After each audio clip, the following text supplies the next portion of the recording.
인터뷰. 색깔 있는 인터뷰 시작하겠습니다. 특검팀의 수사에 따르면 박근혜 대통령은 지난해 4월 18일부터 10월 하순까지 비선 실세 최순실 씨와 무려 590차례 573회를 통화한 것으로 확인이 좀 됐습니다. 하루 평균 3번 이상 박근혜 대통령과 최순실 씨가 대화를 나눈 셈인데요.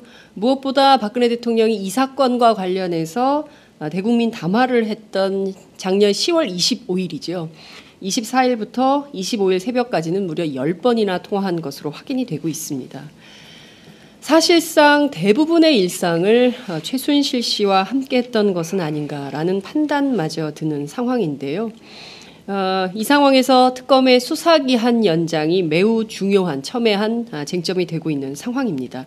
뿐만 아니라 헌법재판소의 탄핵 심판 일정도 주목이 되는 상황인데요. 전국민적 초미에 관심이 되고 있는 이 이슈들을 오늘 한번 짚어보도록 하겠습니다. 국회 법사위 민주당 간사이시자 박근혜 대통령 탄핵 심판 국회 측 소추위원이신 더불어민주당 박범계 의원님 모시고 자세한 말씀 좀 들어보겠습니다. 의원님 어서 오세요. 네, 반갑습니다. 네. 국회 국조특위위원 하나 빠진 거죠. 넘어가시죠. 그럼 끝났습니다. 국조특위 끝났습니다. 그러니까요. 아쉬움이 많아요. 국조특위도 좀 더 했어야 됐는데라는 아쉬움도 많고요. 7차 청문회까지. 그러니까요. 예, 우리나라 국정조사 중에 가장 오래 하고 가장 청문회를 많이 한 그러니까요. 조사예요. 네. 그래도. 저는 그 박범계 의원님께 국민의 한 사람으로서 굉장히 감사를 드리는데요. 아유, 왜냐하면 이 우리가 안 지가 한 10년 된 것 같은데 이제 감사를 첫 칭찬과 감사를 그랬나요? 네. 죄송합니다. 어쨌든 국조 네. 그리고 특검 이 일정을 함께 짜셨어요. 전략적 국조 특검 탄핵. 이 스케줄을 네. 쫙 내다보고 짜신 스케줄이신 거예요. 내다본 건 아니고 얻어걸린 그냥 얻어 걸린 거예요? 하도 모순 덩어리 네. 집단이라 네. 그냥 하나 찌르니까 탁탁탁 고리가 거예요. 맞춰진 거죠. 저는 제가 무슨 해안이 있다고. 저는 의원님이 해안으로 쫙 내다보시고 이렇게 과찬의 말씀. 탄핵까지 쫙 보신 거 아닌가. 저는 사실 대선까지 보신 걸로 알고 있는데. 더 열심히 하겠습니다. 자, 여러분 어디서 함께하고 계십니까? 저희가 카카오톡, 오마이TV 335 열어놓고 출발하고 있습니다. 페이스북 그리고 유튜브, 다음 TV 팟 그리고 아프리카 TV로도 함께 참여하실 수 있습니다. 여러분들 박범계 의원님께 응원 메시지 팍팍 쏴주세요. 제가 바로바로 전달해 올리도록 하겠습니다. 지금 출발도 안 했는데 벌써 댓글이 쌓이고 있습니다. 감사합니다. 잠깐 보고 넘어가야 될 것 같아요. 제가 안 믿으니까 보여준다고. 안 믿으니까 지금 의원님께서 제일 안 믿으셔. 제가 한 말이 아니에요. 피터 MH 정님께서 전 세계 200개국 맞습니다. 제가 지금 어떤 자리에 가려고 지금까지 살아온 게 아니라는 이재명 시장을 지금 박범계 의원님 나오셨네요. 박판 백검 나오셨네요. 예. 이분은 민주종편도 보시는 분인 것 같습니다. 제이조님께서는 여기는 로스앤젤레스입니다. 오마이TV 잘 보고 있습니다. 박범계 의원이 국민으로서 감사드립니다. 이런 의견인 것 같습니다. 네. 자, 하경욱님께서 호주 멜번입니다. 이재명 회이팅. 네. 볼매 장윤선 화이팅. 지금 박범계 의원님 나오셨거든요. 장윤선 기자님 지금 일부러 지금 하시는 거 아니에요? 아니에요. 지금 예. 제가 약간 공정성을 좀 상실한. 가만 있어봐. 여러분 빨리 박범계 의원님 쏴주세요. 진짜 제 얘기가 많네요. 그만 읽어야 되겠다. 네. 자, 어쨌든 지금 유튜브로도 굉장히 많이 누가 이거 올려주셔서 이거 잠깐 보고 갈까요?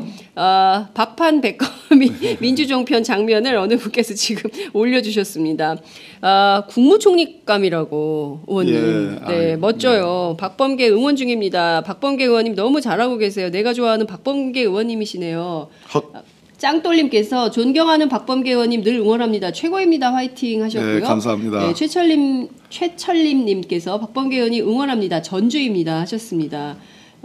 청문회 맹활약으로 이완용 아니고 이완영 이완영 의원 제압하셔서 감사해요 하셨습니다. 다들 국조를 이렇게 기억하고 계세요. 그러시군요. 명하님께서 미국 영주권자인데요. 이곳은 네. 트럼프 때문에 시민권 따러 해요. 그런데 이재명 시장 응원한 분이고요. 박범계 의원님 화이팅 하십시오. 이렇게 응원 메시지 남겨주셨습니다. 박범계 의원님 반갑습니다. 정말 다들 이 아직 그 국조에서 나오지 못하셨어요. 국조의 그런 그 활동 활약상들을 여러분들께서 많이 기억하고 계시다는 점을 말씀드리면서 스튜디오 잘 안 나온다고 지금 일부러 지금 시위를 하고 계시는 장윤석 기자님. 네, 그래서 나왔잖아요. 네, 자주 나오세요. 네. 12시 전에는 끝낼 거죠? 네. 바로 이렇게 끝날 시간을 정하는. 뭐 할 얘기 많은데 빨리 그러니까 들어가죠. 빨리 들어가야 될 것 같습니다. 영장실질심사 이재용 부회장 네. 진행 중에 있습니다. 전직 판사세요. 어떻게 전망하십니까? 두 번째인데. 발부 가능성이 높다고 봐야 되겠죠. 제가 이제 지난번 이재용 부회장의 1차 영장 기각이 이제 조희연 판사에 의해서 네. 부장 판사입니다. 네. 기각이 됐을 때 그 분석을 좀 해드렸는데요. 네. 그러니까 지금 특검의 박영수 특검님이나 이제 또 거기를 바치고 있는 4명의 특검보, 그 중에 실질적으로 수사를 하는 특검보들, 또 사실상 수사를 지휘하다시피 하는 우리 윤석열 네. 수사팀장의 이 선이 굵고 통이 큽니다. 배포가 크고 네. 무서운 것이 없는 분들인데 반면에 판사들은 아주 미시적으로 이렇게 슬라이스 자르듯이 그렇게 사실관계를 보거든요. 그랬을 때에 전체적으로 삼성의 미르 K스포츠 재단 그리고 합병 문제 네. 그리고 정유라 최순실 그 말 구입 등의 그 독일로의 그 지원 장시호 뭐 이런 걸 통으로 다 엮어가지고 네. 뇌물을 구성하고 또 제3자 뇌물 제공을 구성을 했는데 네. 이제 그렇게 되다 보면 전체의 모순 관계는 잘 본 거지만 권력과 박근혜 권력 또 최순실 이 권력과 삼성그룹 간의 이 거래의 전체적인 통은 잘 봤지만 미시적인 측면에서는 구멍이 날 수 있다. 그런 이제 뭐 훈수 아닌 훈수를 뒀는데요. 네. 아니나 다를까 조희연 부장판사는 그 점을 파고 들어가 가지고 우리가 가장 관심 갖고 있는 삼성물산과 제일모직의 합병건에 대한 네. 부분에 대해서 소명 부족을 하나의 이유로 담았습니다. 네. 근데 그 뒤에 이제 와신 상담, 절치부심. 예. 원래 특수부 검사들의 이 판사들이 평가하는 제가 어떤 가입하고 있는 어떤 그 동아리 네. 그 사이트가 있는데 네. 아마 수사를 포기하든가 수사를 포기하는 것이 아니면 아작이 날 정도로 수사할 거다. 에? 예. 아작이 나도록. 예, 그렇게 수사를 할 거다. 예. 그래 이제 그런 의견을 누가 올렸는데 예. 다른 분들이 이 후자 쪽 아작이 날 정도로 수사할 거다라는 의견이 다수였습니다. 아니나 특수부 검사들의 성정이 그렇다는. 성질이 그렇죠. 예. 이 더군다나 그 대한민국 특수부에서 무섭다. 강골 특수부들만 지금 모여 있기 때문에 단골 특수부. 예, 모여 있기 때문에 역시 이 수사를 포기한 것이 아니고 그냥 불구속 기소해도 되는 거거든요. 그 당시 기준으로는 네네. 그 당시 그 상황으로는. 네. 근데 아니나 다를까 엄청난 수사를 했습니다. 엄청나게 그 뒤로. 그래서 지금 이재용 부의장이 지금 이제 영장 심사를 받고 있을 텐데 이 시간에 네. 요 재판은 누가 맡고 있냐면은 서울중앙지법의 영장 전담 3분이 네, 네. 맡고 있습니다. 예. 제일 선임 기수가 성창호 부장일 예, 거고요. 성창호. 예. 이분이 지난번에 그 일베 사이트에 뭐 올린 분이죠. 여하튼 그 뒤로는 구설이 없어졌습니다. 한번 그 우리 저 특검법상에 예. 2조 15의 관련 사건을 저하고 해석을 좀 달리 하셔가지고 네. 형사정법 11조로 해석을 하셔가지고 아주 좁게 해석해서 예. 압수수색 초기에 김기춘 잡을 때 예. 제가 이렇게 말을 한 번 해도 되나요? 예. 김기춘 전 실장님 잡을 때 아니 뭐 구속됐어요. 범죄자잖아요. 그래도 무죄 예. 추정의 원칙에 의해서 예. 연세가 많이 드신 분이니까 예. 79세니까. 예, 그래서 고생하십니다. 아무튼. 예. 예. 근데 죄를 졌으니까 예. 더 달게 받아야 되겠죠. 네. 그때 이제 압수수색 영장을 좁게 봐가지고 좀 구설에 올랐는데 그 뒤로는 뭐 잘 나왔어요. 네. 그다음에 이제 조희연 부장 판사인데 이재용 부의장 기각. 네. 이번에 사실은 고등부장 승진 타이밍이거든요. 조희연 판사. 예. 그런데 그 뭐 인과관계가 있지는 않다고 생각합니다만 어쨌든 고등부장 승진해서 탈락이 됐습니다. 이번에 탈락됐어요. 예. 인사가 안 났습니까? 15일 날 인사 난다고. 그러니까 인사는 났는데 네. 그 기수에서 발탁이 돼서 올라가는데 누락이 이제 탈락이 그렇구나. 됐습니다. 네. 인과관계가 있다는 얘기는 아닙니다. 네네네. 뭐 명예와 관련된 문제니까. 네네. 그러나 어찌됐든 법원으로서는 그렇게 인사를 했다. 예. 그런 말씀드리고. 예. 그다음 제일 막내가 함정석 판사인데요. 함정석 판사. 예, 함정석 판사 단독 판사급입니다. 이제 예. 고참 단독급인데 이분은 지난번에 영장이 재청구가 되어서 발부된 최경희 네. 그 총장의 첫 영장을 기각한 분입니다. 기각 사유를 범죄 사실에 대한 소명이 부족하다는 것도 하나의 이유로 담았어요. 네. 그 뒤에 최경희 총장의 영장이 재청구가 돼가지고 성창호 부장판사가 그 사건을 발부를 했는데 네. 범죄 사실이 소명이 됐다 이렇게 아하. 판단을 했습니다. 그러면 네. 이 세 분의 영장 전담 판사들은 현재 특검이 수사하고 있는 것에 대해서 특히 네. 이재용 부회장의 수사에 대해서는 아마 범죄 사실이 소명됐느냐 여부를 가장 중점적으로 보는 것으로 이렇게 집약이 될 수 있겠습니다. 네. 그런 측면에서 좀 뒤에도 얘기하겠지만 범죄 사실이 제가 보기에는 소명이 된 거 아닌가. 그래서 발부 가능성이 높다 이렇게 보고 있습니다. 그렇군요. 자, 그 5가지 범죄예요. 국외재산 도피, 뇌물, 위증, 특경가법상 횡령, 범죄 수익 은닉. 이게 5가지인데요. 이 5가지 중에 중요한 것은 어느 것이 가장 증거 능력이 있는 거냐. 그러니까 지난번에 조희연 판사가 증거인멸과 관련해서 거의 판단하지 않은 점이 쟁점 문제가 되지 않았습니까? 이번에는 또 어떻게 할 건지 어떻게 전망을 하세요? 일단 위증은 국회 국정조사특위 청문회 나와가지고 네. 송구합니다만 하고 네. 그래서 별명이 이송구. 예. 그럼 나머지는 다 모르겠다. 뭐 기억 안 난다. 이렇게 됐죠. 그것이 위증이라는 거고요. 그건 네. 간단한 사건이고. 예. 그다음에 뇌물과 횡령이 이제 특경가법상의 횡령이 이제 같은 동전의 앞뒤면입니다. 네. 삼성전자 등의 삼성그룹 내의 자금을 용도에 맞게 쓰지 않고 그것을 비자금으로 만들어서 네. 그것이 횡령이고요. 그렇죠. 그 돈으로 뭐 재단 설립하는데 출연하고 네. 정유라 지원하는데 쏴주고 예. 또 장시호 지원하는데 쏴주고 뭐 이런 등등이 이제 뇌물이고요. 그러니까 횡령과 뇌물이 앞뒤면이고요. 네.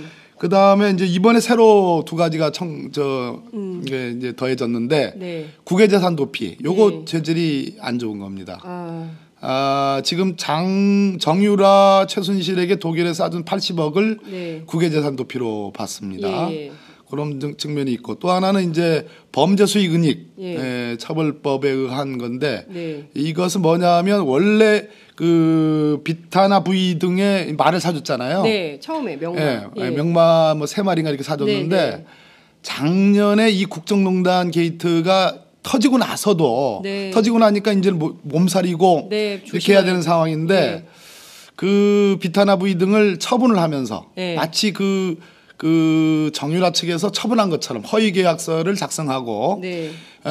정유라 측에서 마치 말을 구입하는 것처럼 예. 그래서 그 구입한 말이 블라드미르입니다. 20억짜리. 예, 블라드미르. 근데 이것도 삼성에서 사실은 사준 거죠. 예. 그래서 이것이 일종의 원래 지원했던 말을 대체하면서 네. 마치 그 최순실 정유라 측에서 자발적으로 산 것처럼 삼성이 지원한 것이 아닌 것처럼 은닉을 했다, 숨겼다라는 의미의 범죄 수익 은닉입니다. 네. 이것도 죄질이 좋지 않은 겁니다. 예. 그러면 비타나 부이, 블라디미르 하나는 뭐예요? 말이 한 마리 더. 무슨 뭐라 어려운 말이 있는데요. 제가 네. 그게 잘 안 외워지더라고요. 그러니까 말 이름이라서 예. 우리가 사람 이름은 잘 블라드미르는 워낙 유명한 그게 무슨 뭐 엄청난 명마에게 쓰는 말이죠. 네. 블라드미르가 힘이 좋고 무슨 장군인가 무슨 황제인가 하는 그런 뭐, 의미일 건데.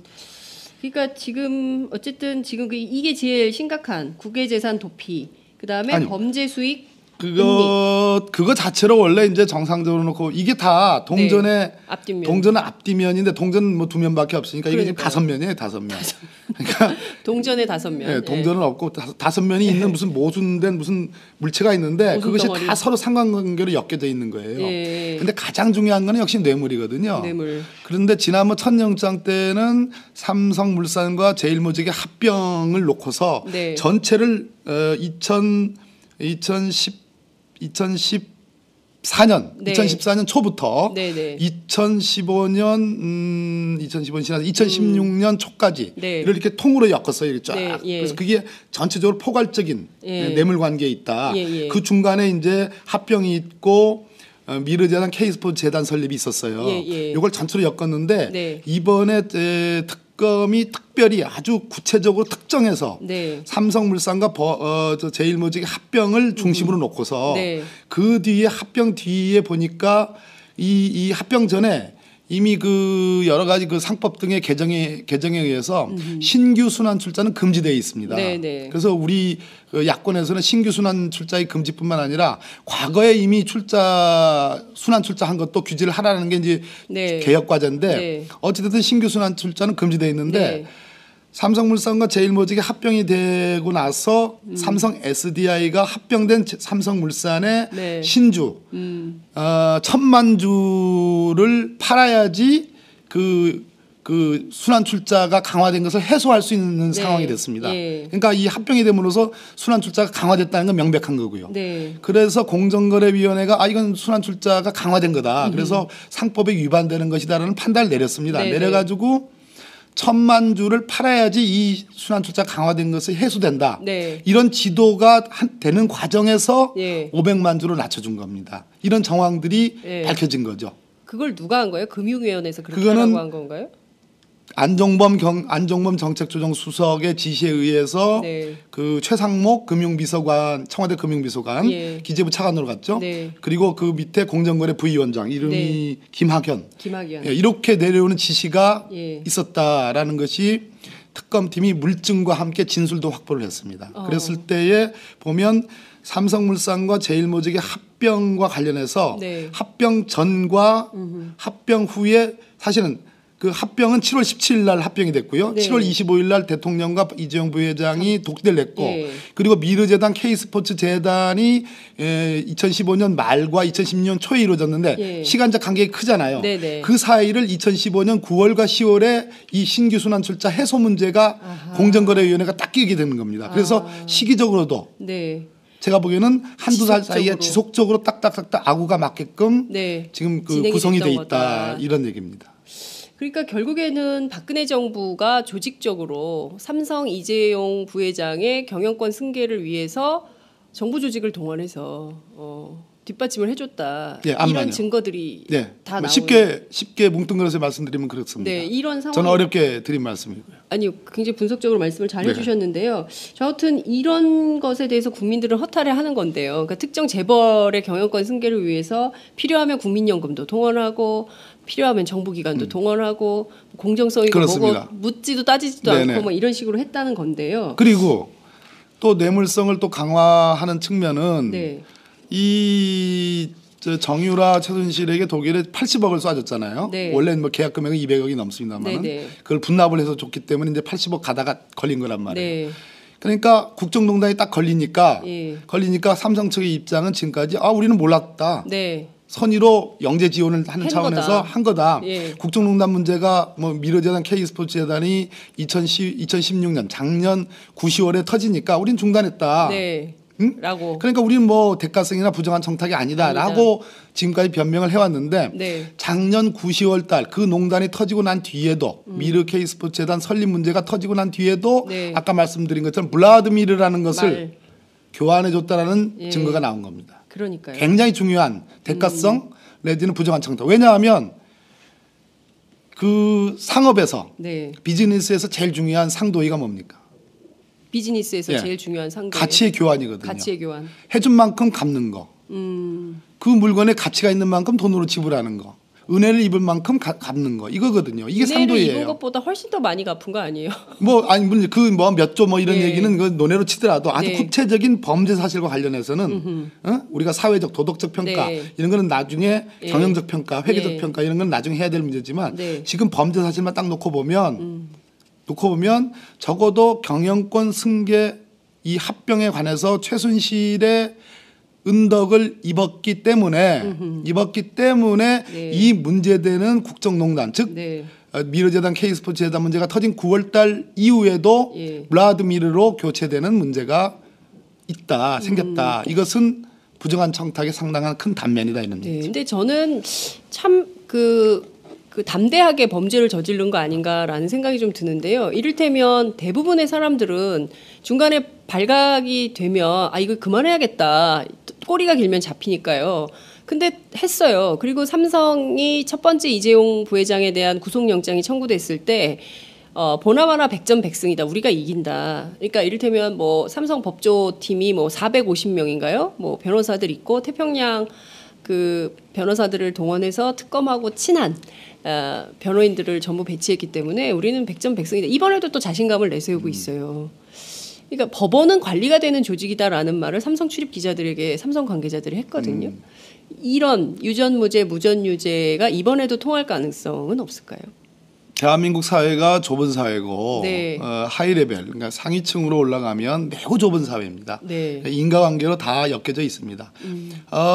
뭐 누구 통해서 한 달이 두 달이 건너면 다 연결이 돼 있습니다. 그러나 이 국면을 그렇게 이제 부정적으로만, 물론 결과가 어떻게 나오는지 모르겠으나 그렇게 볼 것이 아니고, 이 국면은 역시 탄핵이라는 네. 국민의 저항권이 행사되고 국민의 힘에 의해서, 촛불의 민심에 의해서 시작이 되고 이끌어져 가는 그런 국면이기 때문에 네. 저는 그러한 어떤 뭐 전문가로 뭐 방어를 하고 무슨 네. 뭐 인적인 관계의 네트워크를 동원하고, 그런데도 한계가 있다. 그것은 네. 진실이라는 것이고 네. 정의라는 것이기 때문에 뭐 기각이 된다 뭐 그거를 뭐 가정할 필요는 없겠습니다. 그럼 그 뒤에 한번 또 뵙죠. 네. 또 뵙는데 기각되면 또 나오시는 걸로. 네, 내일. 뵙는데 네. 제가 보기에는 촘촘히 법리를 지금 제가 말씀드린 것이 아마 네. 전부일 겁니다. 그러니까 적어도 이 블라드미르 교체의 정황도 최순실 쪽에 강력한 요구가 있었을 겁니다. 그 얘기는 무엇이냐면 은혜를 입은 만큼 갚아라라는 그런 측면으로 봐야 될 겁니다. 네. 그렇기 때문에 대가성, 부정한 청탁에 대해서는 사실상 판사가 인정할 수밖에 없지 않을까, 이렇게 조심스럽게 관측을 해봅니다. 만약에 이제 그 이재용 부회장이 구속이 되면 삼성가의 첫 구속이 되는 거죠. 왜냐하면 선대 회장 아버지 전부 구속되지 않았기 때문에 그 문제는 좀 따로 평가를 저희가 해보도록 하고요. 결과가 나오는 대로 또 저희가 여러분들께 말씀을 드리도록 하겠습니다. 그 중요한 쟁점 중에 하나가요. 지금 오늘 있는 그 서울행정법원의 결과인 것 같습니다. 이제 그 청와대 압수수색 불승인 집행정지가 어떻게 될 것인가. 이제 어제 서울행정법원에서 심리가 있었는데요. 결과는 아직 안 나온 것 같아요. 빠르면 오늘 중에 나오거나 뭐 그렇게 되겠죠. 네. 이 문제는 결국은 우회한, 특검이 우회했다고 뭐 비판하는 건 아니고요. 그러나 네. 특검의 고육지계인 네. 것은 알겠는데 네. 특검으로서는 난감한 문제였을 겁니다. 그런데 원칙적으로 따져보면 네. 이 청와대 압수수색에 관한 프로세스를 다시 한번 설명을 드리면 네.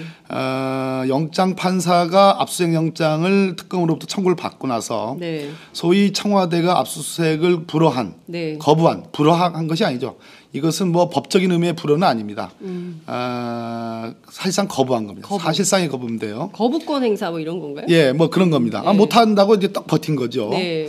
그 사유는 알다시피 형사정법 110조, 111조의 군사상 비밀, 공무상 비밀을 예로 든 겁니다. 그러한 장소이기 때문에 압수수색 집행을 못한다 이런 건데요. 이미 이 영장을 청구할 당시에 영장 네. 판사가 이 청구된 내용들을 그냥 종이 한 장만 떡 해가지고 이거 청와대 압수수색하고 싶으니까 발부해 주십시오 이렇게 안 합니다. 많은 엄청난 수사 기록, 예. 소명 자료를 내고 네. 압수수색이 필요로 하는 이유를 정확하게 설명을 하고 압수수색 장소가 무엇이고 그 장소에서 가져올 압수수색 대상 물건이 뭐고 네. 이런 것들을 뭐 제가 알기로는 한 10개의 압수수색 영장 청구를 한 것으로 제가 기억을 그렇게 알고 있습니다. 네. 그러니까 촘촘히 아주 구체적으로 압수수색의 영장 청구를 합니다. 네. 그럼 판사는 그걸 가지고 이것이 청와대가 말하는 공무상 군사상 비밀인지 여부를 판단합니다. 네. 판단한 결과 이거는 군사상 비밀과 공무상 비밀이 아니다라는 판단 하에 발부를 한 겁니다. 그렇기 때문에 청와대 경호실장과 비서실장이 그것을 거부하면 안 되는 겁니다. 네. 만약에 거부를 하려면 어떻게 되냐 하면 특검보들 2명이 이제 연풍문에 갔잖아요. 그렇습니다. 그러면 사실상 몸으로 밀고 들어가야 되는 겁니다. 특검이. 그럼 경호관들이 막습니다. 네. 원래 막을 수 없습니다. 형사정법에 의하면 네. 막으면 공무집행방해 아니에요? 공무집행 방해가 됩니다. 네. 그러니까 특검 입장에서는 예. 사실상 물리적으로 한번 들어가다가 얻어 터지면 네. 끝나는 겁니다. 얻어 터지면 그거는 공무집행 방해로 네. 그것을 지시한 청와대 경호실장, 비서실장을 바로 구속영장 청구하면 됩니다. 그 경호관도 처벌하면 되는 거고요. 예. 그러나 특검 입장에서는 난감하게 그냥 그러기에는 어떻든 대통령이 현존하는 대통령이 직무집행 정지 중이지만 있는 네. 곳이고 네. 뭐 경호실장, 비서실장의 또 최신도 생각하고 네. 그런 등등해서 연풍문에서 4시간 기다렸습니다. 네. 그런데 원래는 들어가고 청와대 입장에서는 수색은 해줘야 되는 겁니다. 수색에 대해서는 이의 절차가 없습니다. 수색은 다 하게 하고 예. 가져가려고 할 때 수색한 끝에 예를 예. 들어서 뭐 청와대 메인 서버가 있고 뭐 관저 근처에 무슨 의무동이 있고 경호실에 예. 있고 뭐 예. 출입 기록 예. 이 보관된 장소에 가고 예. 뭐 등등 있지 않습니까? 네, 네. 가서 수색을 하게 하고 그다음에 수색한 결과 이거를 가져가려고 하면 그거는 공무상 뭐 군사상 기밀에 해당하는데라고 이의가 있으면 그렇죠. 소위 준항고를 하게 되면 됩니다. 형사소송법상의 형사소송법상의 압수에 대한 준항고를 원래 하게 됩니다. 준항고. 예. 예. 그런데 두 가지가 빠져 있었습니다. 이번 절차에서. 예. 아까 압수에 대한 준항고는 없다고 제가 말씀드렸고 네네네. 예. 가져가는 예. 수색에 대한 준항고는 물건 없고 없고 압수에 대한 물건에 대한 준항고만 있는데 예. 뭐가 빠져 있냐면 특검 쪽에서 물리적으로 수색을 위해서 들어가지 않았고 첫 번째. 예. 그러다 보니까 청와대 측에서 지금 말씀하신 것처럼 압수에 대한 준항고를 할 필요가 없어졌습니다. 그렇죠. 그럼, 그렇잖아요. 예. 이거 가져간다고 할 때 판사님 이거 가져가면 안 되는데 해서 준항고를 하면은 예. 이 영장을 발부한 판사가 아닌 네. 서울 아마 고등법원일 겁니다. 네. 이 준항고는 네. 서울 고등법원이 압수수색 영장 발부가 맞는 건지 그 발부된 영장에 의해서 가져가는 것이 군사상 비밀에 저촉될 여지가 있는 건지 네. 국가적 이익을 침해하는 건지를 판단해서 이거 가져가는 건 맞는디? 아무 문제가 없는디? 아니면 네, 네. 가져가면 안 되는디? 라고 판단해가지고 그 결과에 따라서 가져간 물건을 완전히 가져가든지 네. 돌려주든지 판단이 나오는 것이 원래 순서입니다. 아하, 네. 그런데 특검에 의해서 물리적으로 들어가는 수색을 위한 들어가는 액션이 없었죠. 액션이 없었고 그러다 보니까 준항고의 할 필요성이 없게 되고 결국은 특검의 고육지계로서 행정법원의 이 청와대 경호실장 비서실장의 압수수색의 네. 불승인에 대한 집행정지 가처분 신청을 네. 행정법원에 한 겁니다. 네. 이것이 예. 그러면 네. 궁금하시죠? 이게 네. 왜 특검은 안 했을까? 첫 번째 액션을. 아까 그건 말씀드렸죠. 네. 두 번째는 결과적으로 어떻게 될까? 네. 행정법원의 결과가. 특검 입장에서는 네. 그래도 청와대입니다.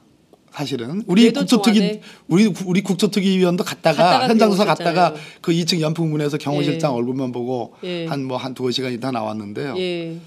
그럼 그때 국조특위 위원들도 그래도 청와대 이런 판단을 한 건가요? 솔직한 얘기로 예. 밀고 들어가야 되는데 네.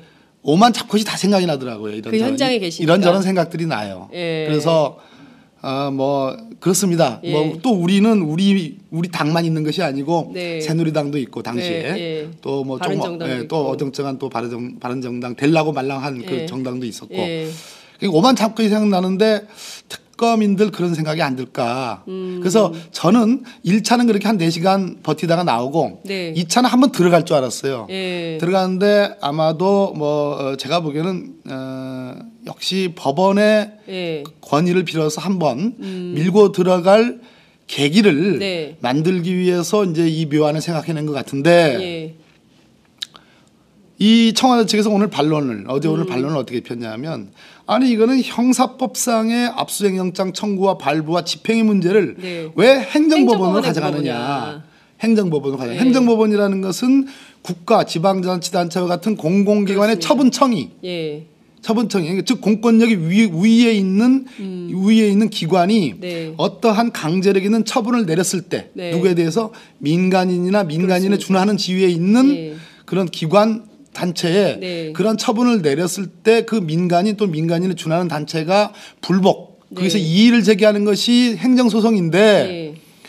특검은 특검법에 의한 국가기관인데 그렇죠. 국가기관이 무슨 국가기관에 예. 소송을 제기하느냐. 국가기관 상대로 소송을 제기하느냐 이런 네. 게 이게 당사자 적격의 문제입니다. 원고 그렇죠. 적격이 있느냐라는 네. 문제 일단 얘기를 했고 예. 두 번째 형사법 원리라는 게 있는데 수사를 위한 형사법 원리와 네. 행정적인 법치 행정의 원리에 따른 행정법의 원리가 다른 건데 왜 이걸 네. 행정법원으로 가져가느냐. 싸움은 여기서 났는데 네. 왜 이거 저기 이제 이웃 나라 가가지고 왜 하소연하고 그러느냐. 뭐 이런 취지예요. 아하. 일리도 있는 얘기입니다. 청와대 주장에 일리가 있는 일리도 거다. 있는 얘기입니다. 일리도 있는 얘기입니다. 그런데 제가 조금 뭐 특검 쪽에 조금 아쉬운 점이 네. 여기서 기각이 되면 우리는 집행을 못 한다라고 얘기를 했습니다. 기각. 예. 기각이에요? 각하예요? 그렇죠. 공부 많이 안 내요. 네? 그거 다 구분해서 말씀드리겠습니다. 네. 아, 각하도 알고 이제 기각도 알고 참 저희가 공부 열심히 합니다. 공부 요새. 진짜 예. 최순실 장현선. 때문에 공부 많이 합니다. 우리 국민들 완전 박근혜 대통령 네. 최순실 때문에 완전 헌법 전문가, 그러니까요. 법률 전문가 예, 됐습니다. 예, 예. 자, 그 얘기 다시 돌아가면 예. 여기서 기각이 되든 아무튼 여기서 받아들여지지 않으면 네. 압수수색을 못 한다. 저는 그거 생각 안 합니다. 예, 왜 그런 거 아니? 네. 이것이 각하나 기각이 되는 이유는 아마 다른 데서 찾을 겁니다. 지금 제가 말씀드린 것처럼. 예. 이거는 원고 적격이 있느냐, 네. 신청인 적격이 있느냐, 네. 또 형사법 원리를 행정법 원리로 다루는 게 맞느냐라는 네. 그런 측면에서 각하가 되거나 기각이 되는 거지. 네. 소위 판사가 영장 판사가 군사상 비밀, 공무상 비밀 다 보고서 압수수색함이 마땅하다라고 다 판단한 것을 행정법원 판사도 저는 동의할 거라고 봅니다. 그렇기 때문에 본안 이것이 압수수색이 정말 필요한 건지 여부에 대해서는 네. 행정법원 판사도 인정을 할 겁니다. 아. 그렇기 때문에 네네. 각하가 되든 기각이 되든 네네. 두 가지입니다. 예. 각하가 되든 기각이 되든 저는 그 이유가 네. 압수수색의 필요성이 없어서 각하가 되고 기각이 되는 것이 아니기 때문에 여전히 특검은 네. 이 압수수색 영장이 살아 있고 이달 말까지 유효 기간이 있기 때문에 네. 압수수색을 집행할 수 있습니다. 네. 첫 번째. 네. 두 번째. 행정법원이 설사 각하나 기각이 되더라도 이유 중에는 이것이 굉장히 중요한 네. 국가적으로 대한민국 국가적으로 엄청나게 중요한 사안이기 때문에 네. 그냥 이것은 신청인 적격이 없다. 형사법 원리를 행정법 원리로 다루면 안 된다. 이런 식으로 네. 혹시나 만에 하나 인용이 되면 최고고요. 네네. 인용이 되면 최고. 왜냐하면 형사법 판사가 이미 발부한 거니까 그렇습니다. 같은 판사 아닙니까? 예. 뭐 이런 말을 쓰면 뭐 어울리는지 모르겠지만 초록은 동생 아닙니까? 팔은 예, 안으로 예. 붙는 거 아닙니까? 예. 그러니까 이 판사가 하는 것을 박 판사가 받아들이는 게 맞는 거죠. 왜냐하면 예. 형사법원의 판결은 민사법원에 가서도 중요한 증거가 되거든요. 예. 형사법원의 판결은 네. 행정법원에 가서도 중요한 재판이 되는 거거든요. 그러니까 인용해 주면 제일 좋은데 네. 만약에 아까와 같은 제가 걱정하는 예. 측면으로 기각을 하더라도 네. 각하를 하더라도 이유 중에는 네. 영장 판사가 말한 공무상 군사상 비밀이 아니기 때문에 영장 집행할 수 있다. 네. 청와대의 영장 집행 불허하는 것은 옳지 못하다. 만약 이거 막으면 공무집행 방해다라는 이유 중에 설신해 줘야 된다. 이유 중에 표현은 네. 행정법원 판사님이 해주셔야 된다. 해주셔야 된다. 그것이 국민에 대한 도리다. 예. 온 언론이 온 국민이 다 관심을 두고 있는 사안에서 네. 그런 것을 다 빼고 네. 포 떼고 차 떼고 하면 그거는 진짜 변죽만 울리는 거기 때문에 예. 그건 해줘야 된다. 그러나 어찌됐든 이런 사회든 저런 사회든 인용이 되든 각하가 되든 기각이 되든 네. 여전히 압수수색 여부는 특검의 의지와 의사에 달려 있다. 할 수 있는 거고. 특검의 청와대 압수수색에 대한 의지나 의사가 없는 거 아닌가라는 의혹 제기도 가능한 것 같은데요. 그러니까 기각이 되면 우리가 못한다라는 지금은 입장이 나오면 지금 특검이 수사기간 연장 문제도 있고 뭐 등등 네. 뭐 수사 범위의 문제도 네, 있고 네. 지금 뭐 우병우를 어떻게 해야 되는데 그렇죠. 우병우 수사 범위가 되느냐 안 되느냐 네. 개인 비리 뭐 포함해 가지고 뭐 그래서 막 골치가 아파요. 네, 맞아요. 예. 골치가 아프니까 지금은 그런데 비판하지 말고 네. 우리 건전한 지금 어드바이스 어드바이스. 건전한 조언. 네. 예, 그러니까 우리 격려해 주는 걸 맞고. 예, 그러니까 알겠습니다. 근데 중요한 것은 국민들이 보기에 특검이 압수수색 영장을 들고 가야 되는 이유가 또 어제 보도로 하나 나왔어요. 앞서 이제 말씀드린 대로 박근혜 대통령하고 최순실 씨가 무려 590번이나 통화를 했다. 심지어 본인이 그때 이제 댓글에 그런 게 많았었거든요. 박근혜 대통령이 발표하는 그 대국민 담화문도 최순실이 써준 거 아니야? 이런 얘기했는데 그 밤 사이에 10번이나 통화를 했다는 거예요. 따져보면 하루에 3번 이상 한 거거든요. 180일 동안 하루 3번씩 통화를 했다. 이것은 사실상 말맞추기를 하기 위한 것 아니고 무엇이겠느냐? 라는 의혹도 가능하거든요. 이렇게까지 돼 있기 때문에 최소한 박근혜 대통령이 쓴다는 그 차명폰, 대포폰을 가지러 들어가야 되는 거 아닌가라는 국민적 여론이 모아지고 있는 겁니다. 예, 지당하신 말씀입니다. 네. 전체로 한번 정리를 해보죠. 예. 검찰 수사 특수본 수사 기록에도 네. 박근혜 대통령, 정호성 비서관, 최순실 각 차명폰 사용한 거 다 있습니다. 맞습니다. 예, 2016년뿐만 아니라 그 이전에도 네. 있습니다. 예. 지속적으로 차명폰을 써왔습니다. 예. 그런데 지금 어제 나온 이 보도들은 2016년 6개월 동안 무려 573회의 예. 일일 평균 3회 예. 정도의 박근혜 대통령과 최순실 사이의 직접적인 통화 내역입니다. 네. 그것도 차명폰으로. 예. 차명폰은 불법폰입니다. 뭐라 해도 이건 불법폰입니다. 네, 불법인 거. 예, 불법입니다. 불법폰을 대통령이 쓴 거예요. 그렇습니다. 예. 예, 뭐 최순실은 많이 썼고요. 그런데 문제는 네. 작년 2016년 10월 24일, 25일, 26일 이 3일 동안 10수회를 썼습니다. 정확히 네. 아까 뭐라고 하셨죠? 10회. 10회. 예. 10회를 썼습니다. 네. 이 국면이 중요합니다. 예. 이 국면이. 그러니까 적어도 최순실이 박근혜 대통령에 대해서 박근혜 대통령이 최순실이 없으면 아무것도 못한다라는 거는 이미 고영태 녹취록에도 다 있는 나왔죠. 다 나와 예. 있습니다. 예. 뭐 고영태 녹취록이 무슨 뭐 탄핵 심판하는데 대통령 측 대리인들이 이거 하나면 끝나 뭐 뒤집을 수 있어 얘기했는데 천만의 말씀 네. 만만의 빵꾸입니다. 만만의 빵꾸. 예. 아 참 이렇게 얘기하면 안 되는데 제가 하여튼 팟짱 이런 데 나오면서 말이 좀 험해졌어요. 아니에요. 제가 옛날에 저 굉장히 고상했는데 이미 아니 충분히 고상하십니다. 아, 예, 참, 아니 근데 진짜. 정말 예. 열정적으로 말씀을 해주시니까 공부가 팍팍 되고 예, 있어요. 그러니까. 예. 까먹었네. 24일, 25일 통화기록. 예, 예. 그 저기 그 고영태의 예, 녹음 녹취- 파일, 2000 녹취 개, 파일 예. 2,300개. 예, 아 2,300개. 예, 주요 녹취록 네. 대부분은 고영태 아니 고영태가 해외 저기 뭐냐 영어 회화 공부한 거. 영어 회화 공부한 그게 거. 대부분이에요. 굿모닝. 예, 그거예요, 그거. 짜장면 시켜 먹은 거. 그중에 의미 뭐 이런 있는 거. 거는 한 뭐 29개. 29개 정도 예, 녹취록인데 예. 그중에 제가 상당 부분 봤는데요. 예. 생생하게 국정농단의 현장을 다 고발하는 내용들이에요. 아. 그래서 오죽했으면 어젠가 그저께 그 탄핵 심판에서 우리 국회 측 소추인 대리인들이 네. 뭐 자발적으로 먼저 우리가 증거 신청을 했고 대통령 측에 동의를 받아고 증거로 채택이 됐어요. 네. 예, 그런데 예.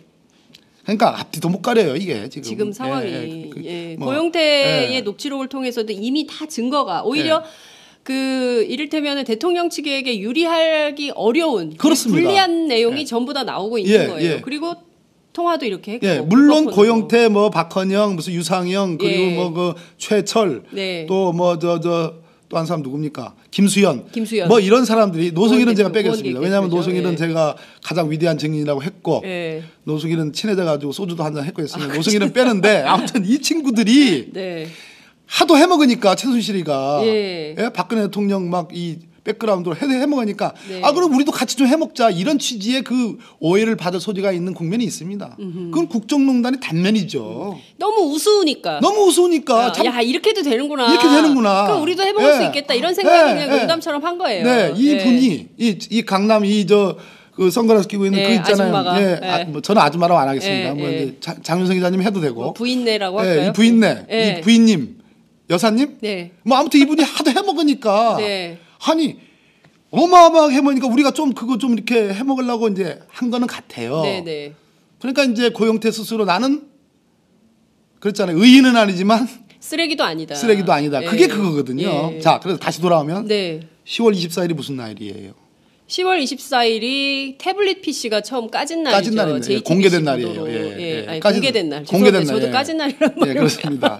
공개된 날이에요. 예, 공개된 날입니다. 그리고 아니죠. 10월 24일은 네. 대통령이 개헌을 국회에 와서 아, 개헌의 연설한 필요성을 역설한 날입니다. 날인가요? 24일이? 예. 24일이. 예. 아닌가요? 24일이 개헌 연설인가요? 저희가 그건 좀 확인을 좀 해보겠습니다. 아니 말씀 10월 24일이 네. 태블릿 PC가 나온 날이에요. 태블릿 PC가 나온 날이 예, 맞아요. 태블릿- 10월 24일. 예, 태블릿 PC가 공개가 된 날이에요. 대국민 사과한 게 25일이에요. 예, 그러니까 10월 25일. 우리가 그 대국민 사과가 25일이에요. 네. 10월 24일 날 같은 일이 두 개가 있었. 아하. 아, 이제 기억이 나네요. 예, 태블릿 PC 하나, 그 전에 뭐가 있어요? 태블릿 PC가 밥임이죠. 밤이고 오전 10시에 박근혜 대통령이 국회에 나왔습니다. 맞아요. 그걸로 개헌으로 국면을 뒤집으려고 했는데 그날 밤에 JTBC에 그게 나온 거예요. 태블릿 PC가. 입수됐다라는 네. 이 정황을 알고서 네. 개헌 얘기가 국면 전환을 위한 개헌 얘기가 전격적으로 나왔어요. 음. 그러고 나서 그날 박근혜 대통령의 개헌을 선언하는 개헌 추진을 선언하는 그 국회 연설 밤에 8시에 JTBC 태블릿 PC가 공개가 된 거예요. 그래서 10월 25일 날 대국민 사과를 사과를 한 한 거죠. 거죠. 그리고 10월 26일 날까지 대포폰을 사용해서 차명폰을 사용해서 최순실하고 통화를 통화를 한 거예요. 겁니다. 이건 무슨 얘기냐? 26일 새벽까지. 이거 무슨 얘기냐? 예. 개헌 얘기도 최순실이 개입했을 가능성이 높은 거고 국면 전환을 위해서 매우 가능성이 높은 얘기지.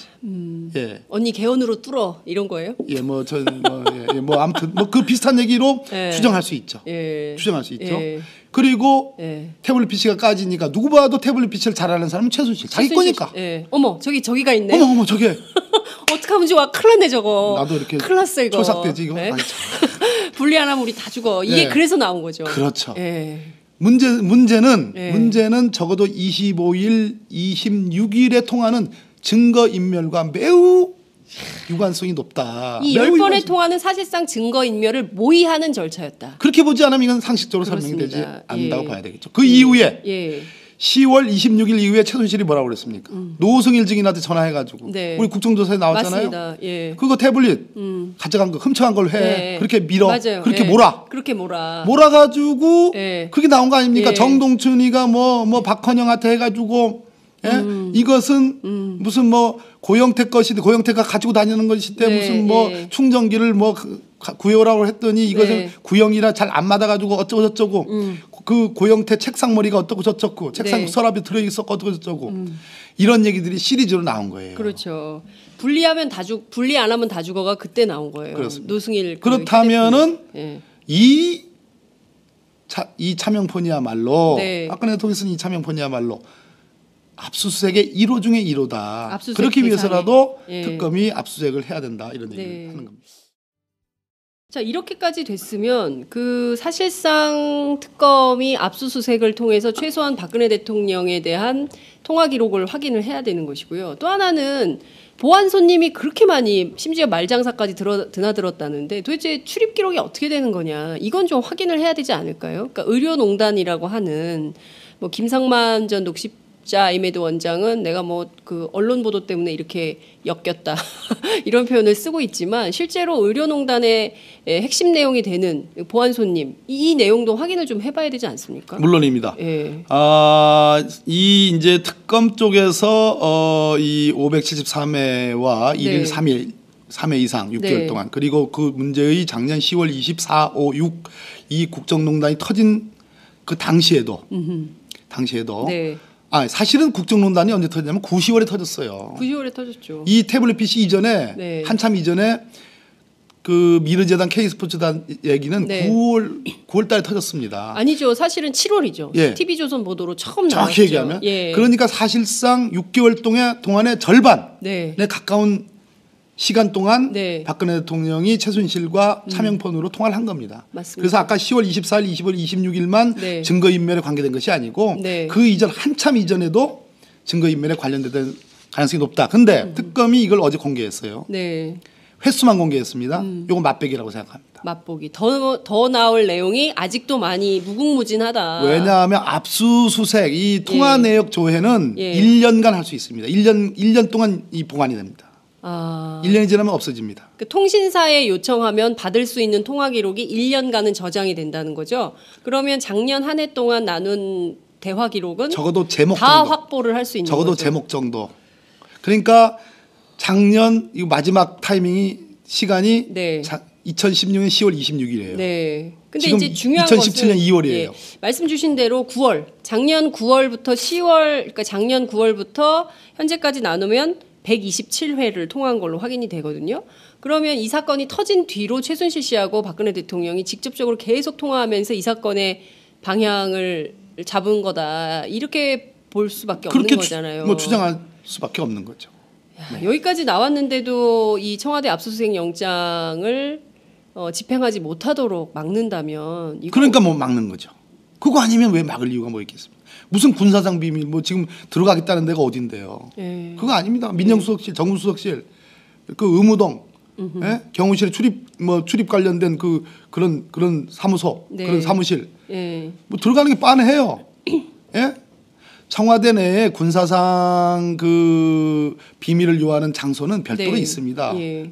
적의 어떤 침공이라든지 침투라든지 또는 뭐 어떤 뭐 급작스러운 뭐 발사 이런 것에 대해서 대공 네. 뭐 여러 가지 뭐 이런 것들은 벙커 있잖아요, 벙커. 예, 다른 데고 예, NSC 있는데. 거기를 보겠다는 것이 아닙니다. 아니잖아요. 예. 그러니까요. 그러니까 이게 누가 보더라도 국민들이 보기에 아주 분명하고 명징한 문제에 대해서 언제까지 청와대가 이게 사실상 청와대 스스로 범죄 은닉 집단이 되고 있는 거 아니겠어요? 참 이런 표현 쓰긴 그런데 네.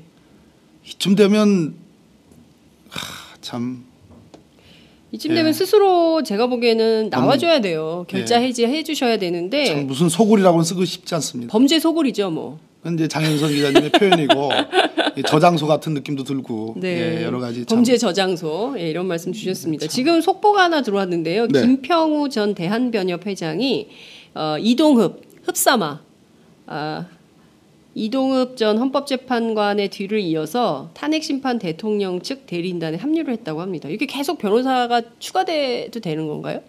아니 그분들 다 뭐 한 통속이시고요. 네. 뭐 기억나시죠? 그 이동욱 소장 지명자는 제가 인사청문회 들어가서 특정 업무 경비. 네. 그래가지고 이제 그날 이제 낙마하셨는데. 네.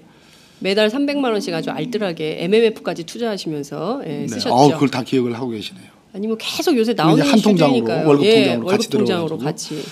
그랬는데 이 김평우 전 대한변협 회장이거든요. 네. 유명하신 분입니다. 그래요? 네, 이분도 뭐 들어가나 마나 다 이렇게 원래 밖에서도 이미 하실 말씀 다 했고 네. 지난번에 지난번에 이분이 주도해가지고 소위 원로 뭐 정기승 네. 예전에 4차 사법파동인가 네. 하는 법원 내 그 소장 판사들이 들고 일어났던 네. 그 주인공입니다. 정기승 대법관 그 대법원장 지명돼가지고 법원에서 4차 사법파동이 일어났던 그런 원로 뭐 법조인들 뭐 아주 극단적인 사실은 그런 분들 뭐 다 모아가지고 뭐 신문에 광고도 내고 그랬지 않습니까? 그렇군요. 뭐 김평우 네. 변호사님이 뭐 들어가신다 한들 네. 뭐 역사의 뭐 도도한 흐름을 바꿀 수는 없다. 바꿀 수는 있겠습니까? 이런 말씀 주셨습니다. 자, 특검의 수사기한 문제를 좀 얘기를 해야 될 것 같아요. 여기까지 오면 야 이것만 좀 청와대 압수수색을 해서 우리 언제 끝나요? 압수수색 물품을 가져와가지고 분석하고 이거를 범죄 사실을 언제 입증하는데 의원님 잠깐만요. 55분이에요. 빨리 들어가야 돼요. 지금 할 일이 너무 많아. 이게 해야 되는데 이러려면 시간이 필요하다. 지금 딱 12일 남은 거거든요. 근데 25일에만 수사기간 연장을 황교안 권한대행에게 요청을 할 수 있고 황대행은 28일까지 갖고 있다가 어렵겠어 이렇게 해버리면 끝나는 이런 상황이라는 겁니다. 어떻게 해야 됩니까 이거? 특검법 합의할 때 어떻게 합의하신 거예요? 그 당시 이제 김도읍 새누리당 수석 네. 또 박완주 우리 당의 박완주 수석 저 네. 이렇게 셋이서 1차 합의 1차 진행을 했고 그다음에 나중에 이제 국민의당의 김관영 수석이 합류해가지고 네. 이제 합의를 했는데요. 제가 만든 초안에는 준비 기간 20일 그리고 본 수사 기간 90일 네. 그리고 1차 연장 기간 30일 그래서 120일로 돼 있는 그 초안을 가져갔어요. 예. 근데 김도읍 수석이 뭐 저하고 이제 법사위를 좀 같이 했기 때문에 네. 형님이라고 합니다. 형님 그냥 70일로 합시다. 1차 수사기간. 대신 30일 연장은 그거 뭐 국민적 합의 아니겠습니까? 그거 뭐 우리 합의 정신 살려가지고 30일 연장하는데 뭐 우리 이의 없습니다. 뭐 이런 얘기들이 오고 갔고. 혹시 의원님 그때 녹음 안 해놓으셨죠? 아 그걸 지금은 공개를 해야 되는데. 네, 뭐 그건 뭐 김도읍 수석이 그 부분에 대해서는 반론을 제기하지 못할 겁니다. 그래서 원래 옛날 11번의 특검에는 네. 준비 기간에는 수사를 할 수 맞아요. 없도록 돼 있는데 이번에는. 제가 혹시나 싶어가지고 준비 기간 20일 동안에도 수사할 수 있다라는 조항도 넣었고요. 네. 그것이 이제 합의 정신입니다. 네. 황교안 대행이 이 연장에 승인을 못할 겁니다. 왜 그런 거 하니 예. 지금 현재의 추세로 놓고 보면 3월 13일 전 대통령에 대한 탄핵 결정이 있을 가능성이 높고 네. 그러면 뭐 그것이 한 3월 10일쯤 된다고 치면 네. 그 뒤에는 자연인의 신분이 되는 거 아니겠습니까? 박근혜 대통령이. 예. 그럼 30일 수사기간 연장을 해주면 3월 말까지 수사인데 네. 바로 특검에 의해서 박근혜 대통령은 사법 처리될 수밖에 없습니다. 예. 그것을 황교안 대행이 앞장서겠느냐, 그 물꼬를 트겠느냐, 네. 굉장히 고민거리겠으나 네. 황교안 대행이 저는 국민보다는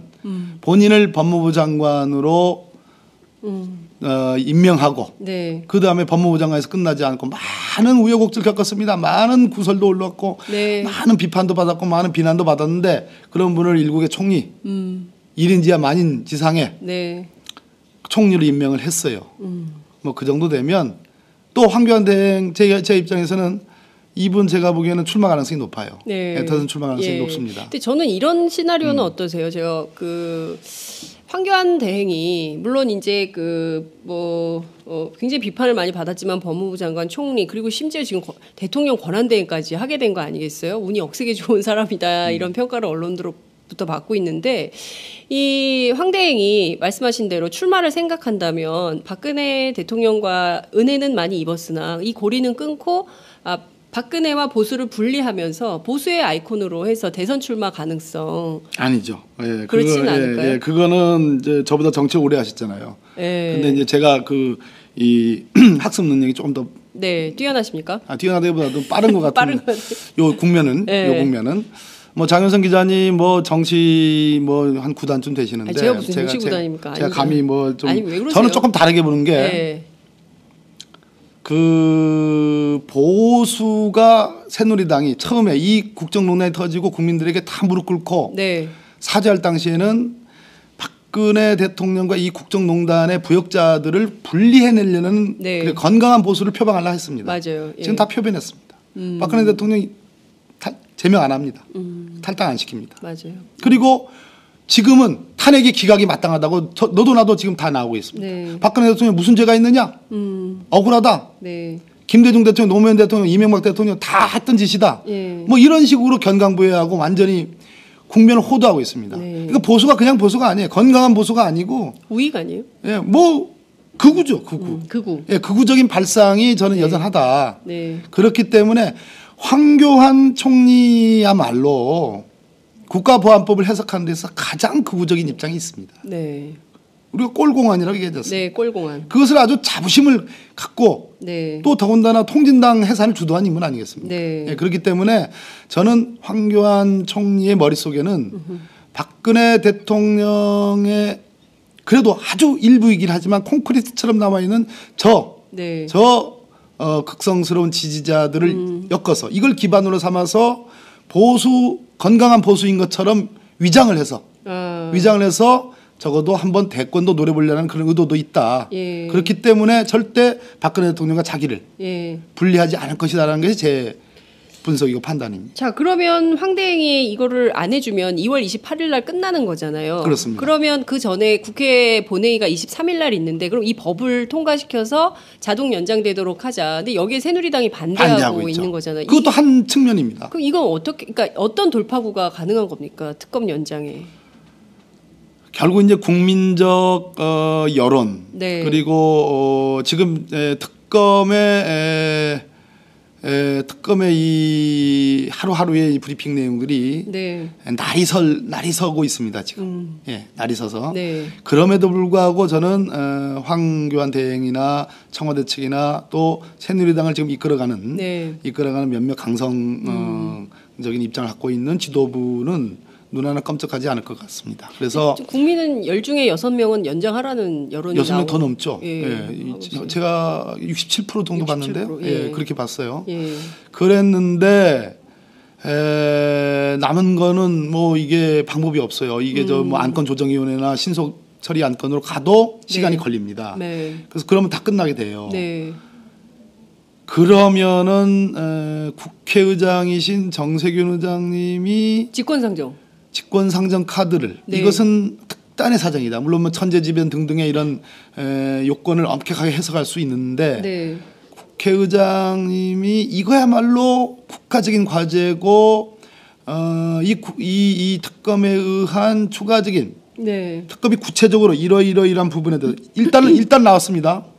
현재 삼성그룹 이재용 부회장 사법 처리 이후에 증거가 명백한 SK 롯데 등등 많습니다. CJ 이 많습니다. 부영 뭐 등등. 하나도 못했잖아요. 이거 수사 못한다라고 얘기했습니다. 맞아요. 그러나 증거들은 사실상 많이 축적이 돼 있습니다. 그럼 하지 말란 말이냐. 또 그렇죠. 우리가 이 김기춘보다도 더 우리가 지금 분노하고 있는 사람이 누굽니까? 우병우. 못합니다 이거. 그랬을 때에 이러한 엄정한 국면을 여야 정치권이 초심을 잃고서 이거 합의를 못하고 안 된다는 이것이 통과 안 된다는 것은 황교안 대행도 이것을 제가 어제 뭐 보도자료도 뿌리고 제가 법사에서도 말씀드렸습니다만은 아까 그런 이 특검법이 만들어지는 과정을 보면 이거는 황교안 대행이 내 마음대로 임의적으로 재량적으로 내가 싫으면 이거 연장 못해 이런 것이 아니고 기속행위입니다. 기속 재량행위. 예. 기속 재량행위입니다. 예. 기속 재량, 그러니까 재량 가능성이 거의 없어지는 기속행위에 가까운 행위이기 본인이 때문에 개인적 판단으로 그렇습니다. 뭐 결정할 수 있는 문제가 아니라는 거죠. 예. 특검이 구체적인 사유를 열거해서 이 부분 수사할 필요성이 있다라고 얘기하고 그것이 상당한 합리적 논거와 근거가 될 때는 연장을 허가해야 되는 기속행위에 가까운 기속행위다. 그렇기 때문에 그럼에도 불구하고 황교안 대행이 이것을 연장을 불허한다.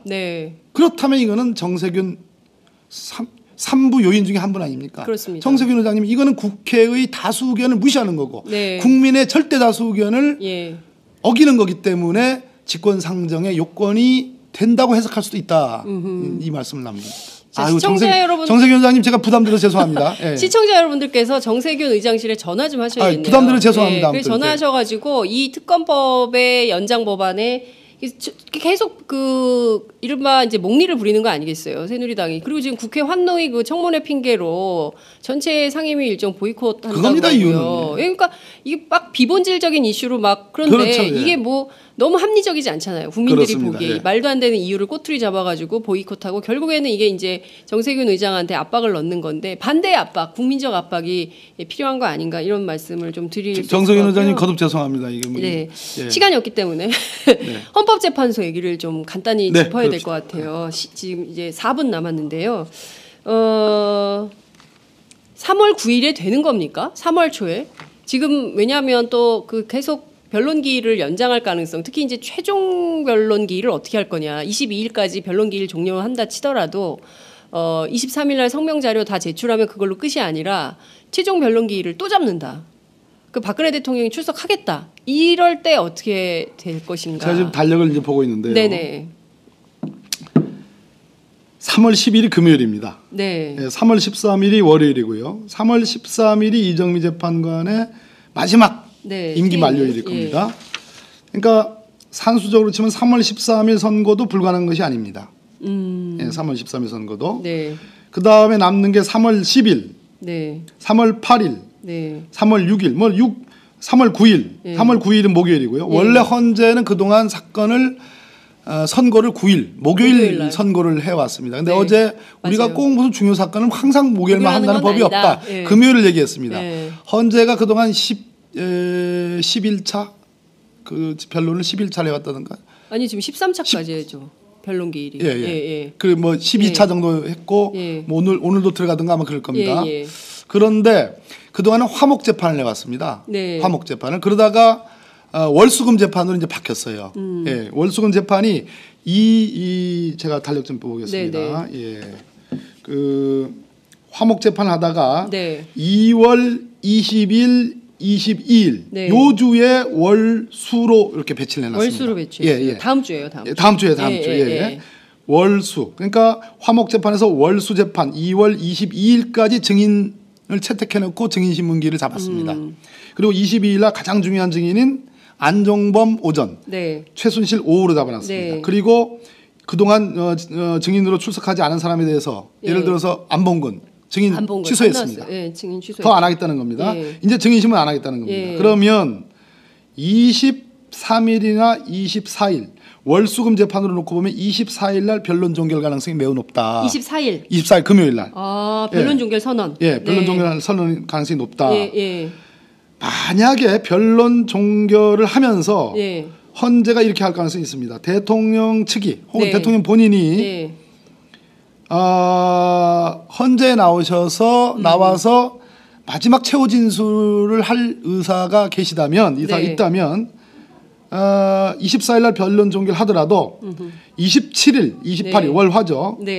변론을 재개할 테니 27일이나 28일 변론을 재개할 테니 뭐 그 전에라도 24일 이전이라도 22일 증인신문을 마치면서 24일 날 변론 종결할 테니까 그날 나오시라. 이렇게 할 수도 있고요. 24일 날 나오시라 하거나 그날 변론 종결할 테니 24일 나오시라. 아니면 27일, 28일 월화에도 늦지 않으니 그때라도 나오시라라고 할 가능성이 있습니다.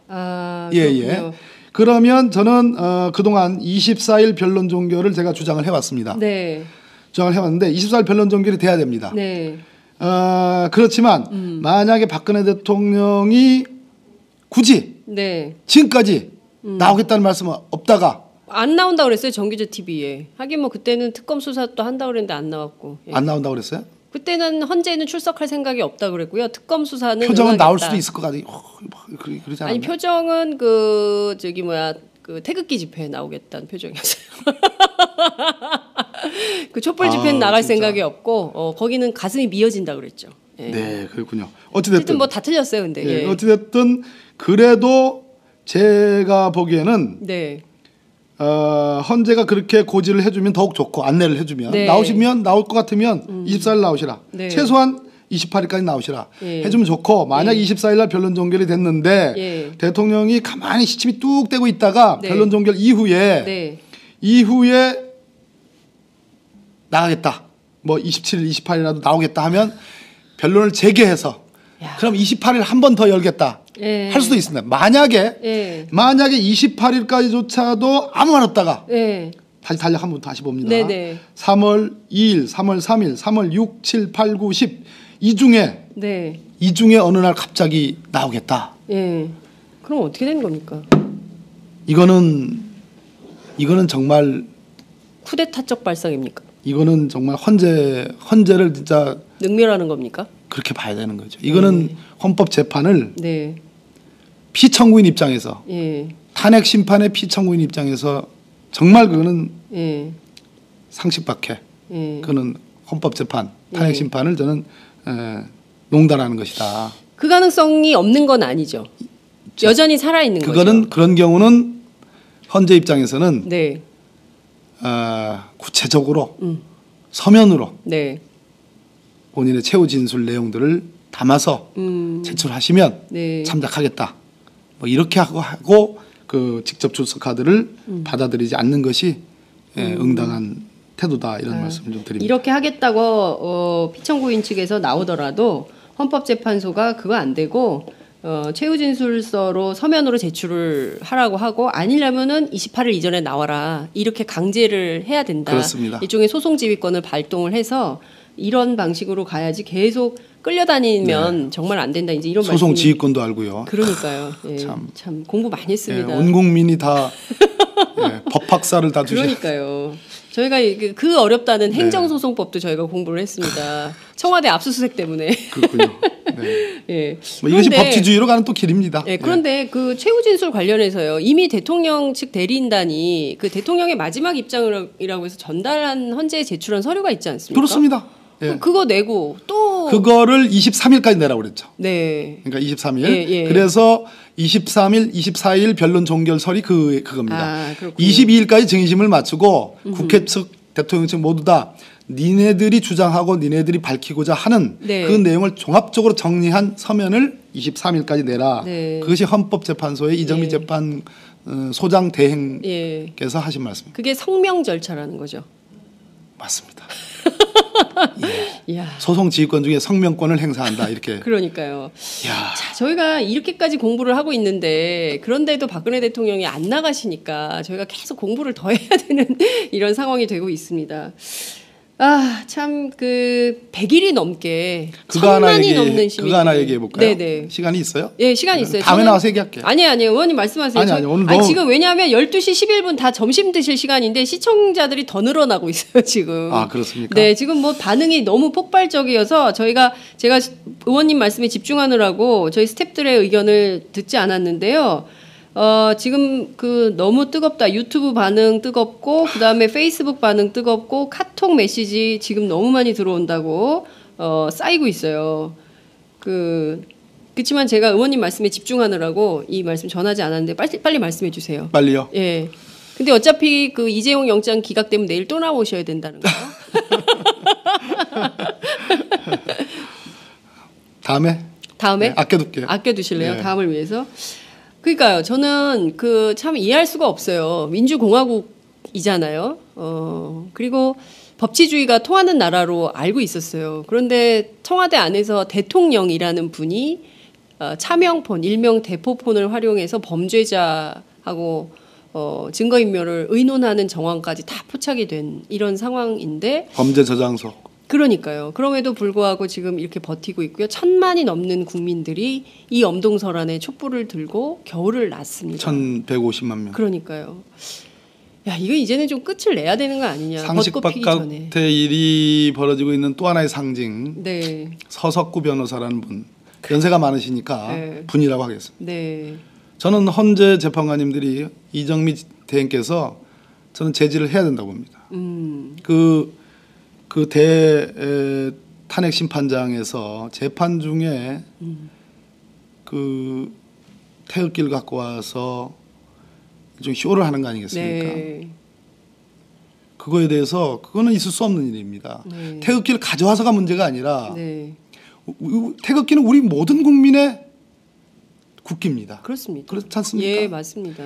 그런데 그러한 일종의 장식물처럼 그것을 가져와서 네. 본인의 말도 안 되는 주의 주장, 예, 극단적인 선동을 장식하는 네. 장식물로 격화시켜서 태극기를 가지고 그렇게 말도 안 되는 네. 그 일종의 퍼포먼스를 하는 거에 예, 대해서 예. 저는 헌재 소장 대행께서 예. 따끔하게 그거는 제재를 해야 된다고 생각합니다. 예. 이건 무슨 쇼도 아니고 네. 탄핵 심판이라는 이 엄중한 재판을 무슨 완전히 무슨 날라리 뭘로 만드는 거 아니겠습니까? 네. 예, 이거는 좀 곤란합니다. 심지어 이제 법정 경위가 제지하니까 그 태극기를 이렇게 막 구겨가지고 가방에 넣었어요. 우리 국기 훼손하면 안 된다고 어렸을 그렇습니다. 때부터 배웠는데요. 그 태극기를 막 구겨가지고 가방에 훅 넣었어요. 그게 고스란히 다 저희 영상 카메라 오마이TV 그렇군요. 카메라에 야, 잡혔습니다. 네, 제가 그걸 못 봤습니다. 저희가 계속 보도하고 있어요. 그렇군요. 이분들이 태극기를 대하는 태도가 이런 식이에요. 거의 필요할 때는 막 흔들고. 형법상의 국기 모독죄가 있습니다. 아, 형법으로 다스려야 되겠네요. 그런 건가요? 그 전에 예. 연세가 많이 드셨으니까 예. 이정미 소장께서 예. 즉각 퇴정을 명해야 됩니다. 퇴정을 명해야 퇴정을 명해야 됩니다. 예. 예. 그것은 변론을 하기 위해서 온 게 아닙니다. 시위하러 온 거예요. 시위하러 온 거고 예. 선동하기 위해서 온 거죠. 예. 예. 근데 왜 이걸 안 하실까요? 이정민 재판관은 즉각적으로 이런 거는 지금 예. 그 이제 오늘 뭐 이제 신성한 팟짱에 대심 판정에서 뭐 하시는 겁니까? 팟짱에 이런 말이 나갔으니까 전 수렴하시겠죠? 예, 수용하실 그 겁니다. 헌법재판관님들께서 저희 방송, 저희 뉴스를 열심히 읽으시는 것 같더라고요. 예, 보시고 안 믿으시는 눈치야 계속. 아니 저희 영향력을 계속 폄훼하시는 것 같아요. 아니, 영향이 크죠. 네? 근데 영향이 안 믿고 큰데 막 제가 계속 전 세계 200국에서 본다면 네 됐고요. 막 아니 현재 재판관님들은 지금 네. 기록 보느라 정신이 없을 텐데 네. 언제 팟짱 보고 있겠어요. 아니 근데 팟짱은 안 보시는데 오마이뉴스 보도는 보시는 것 같아요. 왜냐하면 저희 선대식 기자가 매번 가서 그 취재를 하는데 그 선대식 기자만 쓴 기사와 관련해서 강일원 주심께서 코멘트를 하셨어요. 아 그렇습니까? 네. 강일원 재판관 주심 재판관은 뭐 워낙 밥이 부지런하신 분이라 예, 다 보실 수 있죠. 예, 어쨌든 그렇게 이제 여론이 흘러가는 추이가 어떤지를 확인하고 계시다. 제가 이 말씀 좀 드리겠습니다. 굉장히 많이 그 쌓여 있습니다. 끝났지만 이 얘기는 꼭 드려야 되는데요. 박범계 의원님 말씀이 귀에 쏙쏙 들어오네요. 소영, 지훈지의 어머니 같아요. 쏙쏙 들어오네요. 덕분에 또 하나씩 알아갑니다. 오마이TV 박범계 의원님 화이팅. 오마이TV는 박범계 의원님을 자주 모셔라. 모셔라. 아, 저희는요, 사실 고정 출연 모시고 싶어요. 아유, 우리는 팟짱 덕에 많이 배웁니다.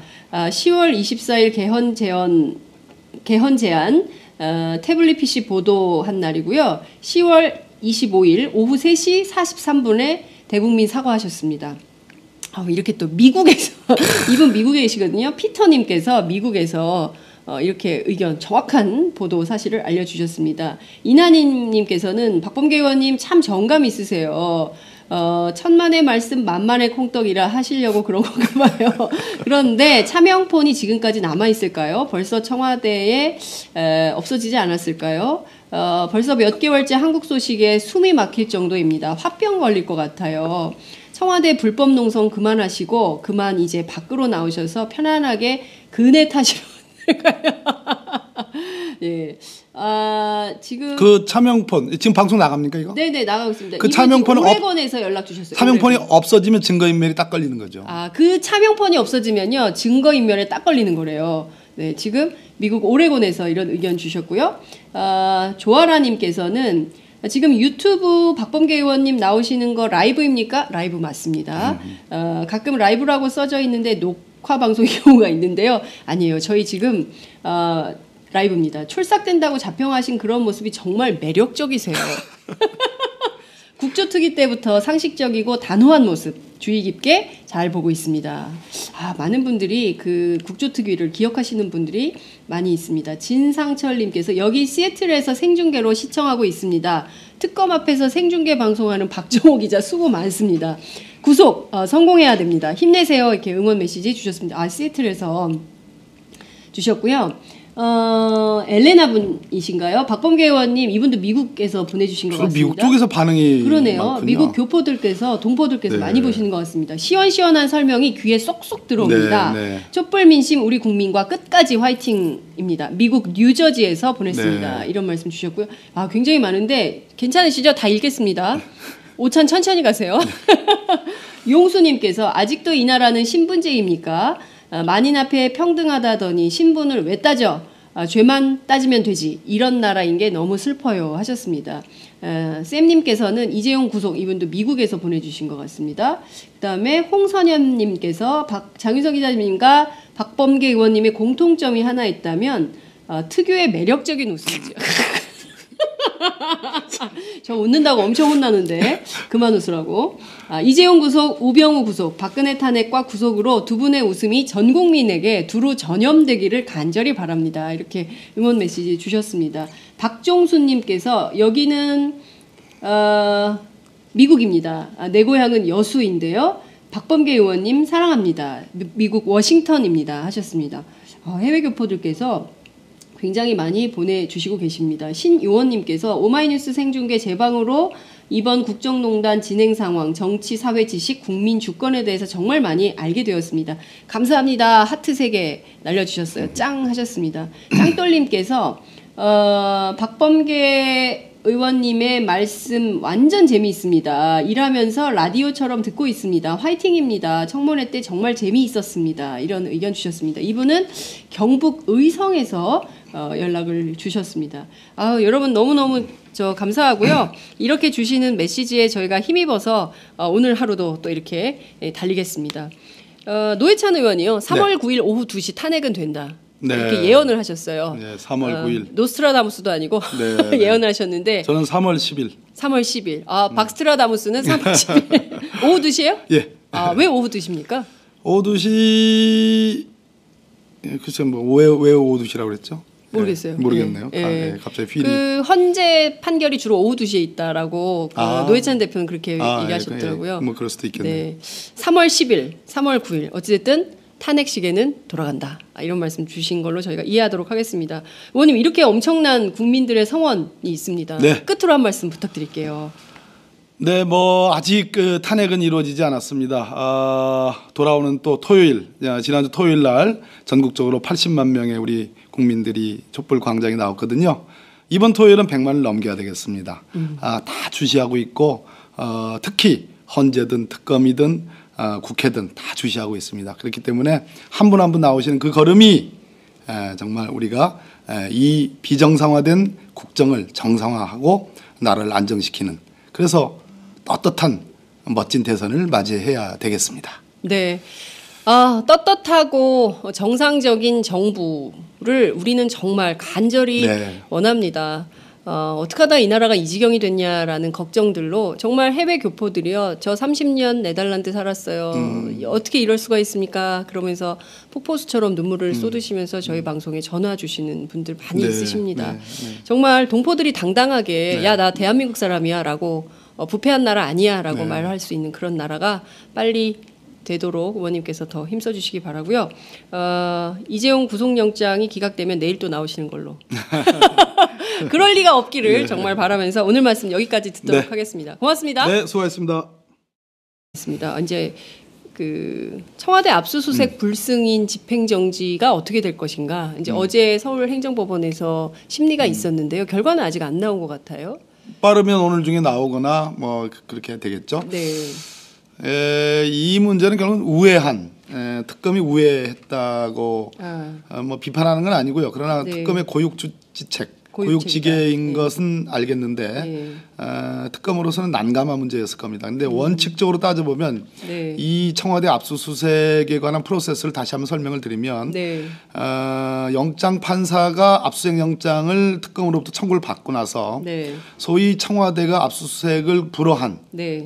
불허한 것이 아니죠. 이것은 뭐 법적인 의미의 불허는 아닙니다. 사실상 거부한 겁니다. 사실상의 거부인데요. 거부권 행사 뭐 이런 건가요? 예, 뭐 그런 겁니다. 네. 못한다고 이제 딱 버틴 거죠. 네. 그 사유는 알다시피 형사정법 110조, 111조의 군사상 비밀, 공무상 비밀을 예로 든 겁니다. 그러한 장소이기 때문에 압수수색 집행을 못한다 이런 건데요. 이미 이 영장을 청구할 당시에 영장 판사가 이 청구된 내용들을 그냥 종이 한 장만 떡 해가지고 이거 청와대 압수수색하고 싶으니까 발부해 주십시오 이렇게 안 합니다. 많은 엄청난 수사 기록, 소명 자료를 내고 압수수색이 필요로 하는 이유를 장황하게 설명을 하고 압수수색 장소가 무엇이고 그 장소에서 가져올 압수수색 대상 물건이 뭐고 이런 것들을 뭐 제가 알기로는 한 10개의 압수수색 영장 청구를 한 것으로 제가 기억을 그렇게 알고 있습니다. 그러니까 촘촘히 아주 구체적으로 압수수색의 영장 청구를 합니다. 그럼 판사는 그걸 가지고 이것이 청와대가 말하는 공무상 군사상 비밀인지 여부를 판단합니다. 판단한 결과 이거는 군사상 비밀과 공무상 비밀이 아니다라는 판단 하에 발부를 한 겁니다.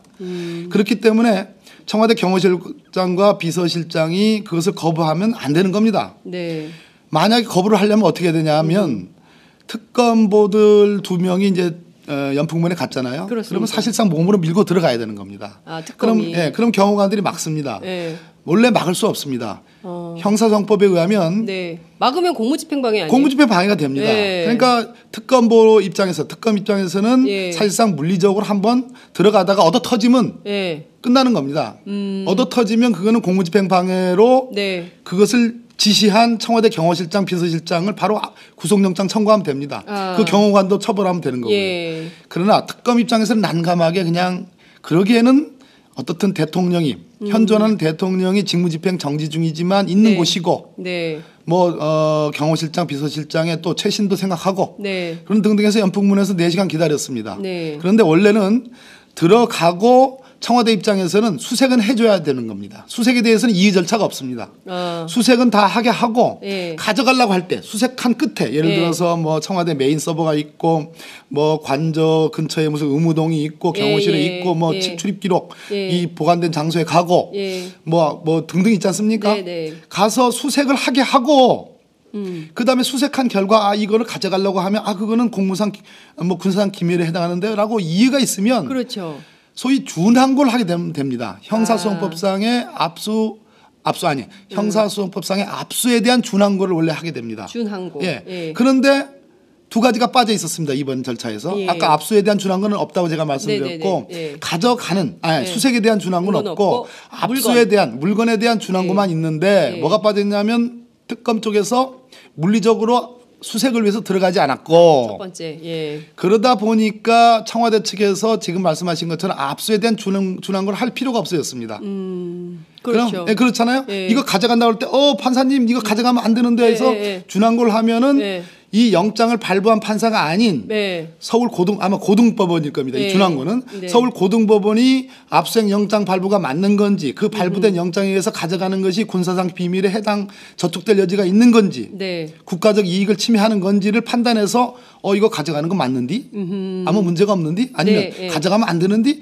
라고 판단해가지고 그 결과에 따라서 가져간 물건을 완전히 가져가든지 돌려주든지 판단이 나오는 것이 원래 순서입니다.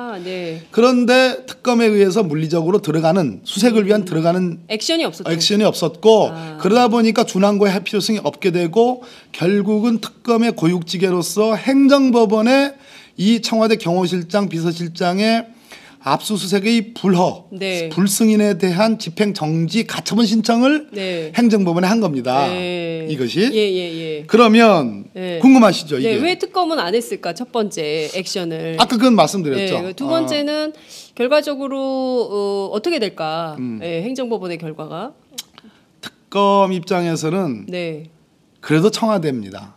사실은 우리 국토특위위원도 갔다가 현장 조사 갔다가 그 2층 연풍문에서 경호실장 얼굴만 보고 한 2시간 있다 나왔는데요.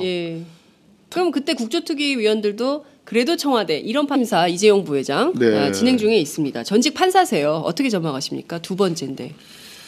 발부 가능성이 높다고 봐야 되겠죠.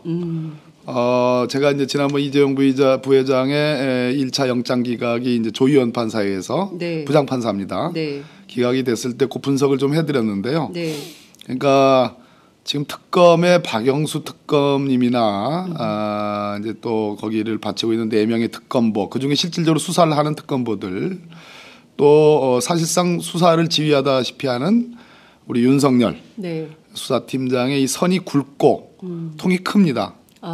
배포가 크고 네. 무서운 것이 없는 분들인데 반면에 판사들은 아주 미시적으로 이렇게 슬라이스 자르듯이 그렇게 사실관계를 보거든요.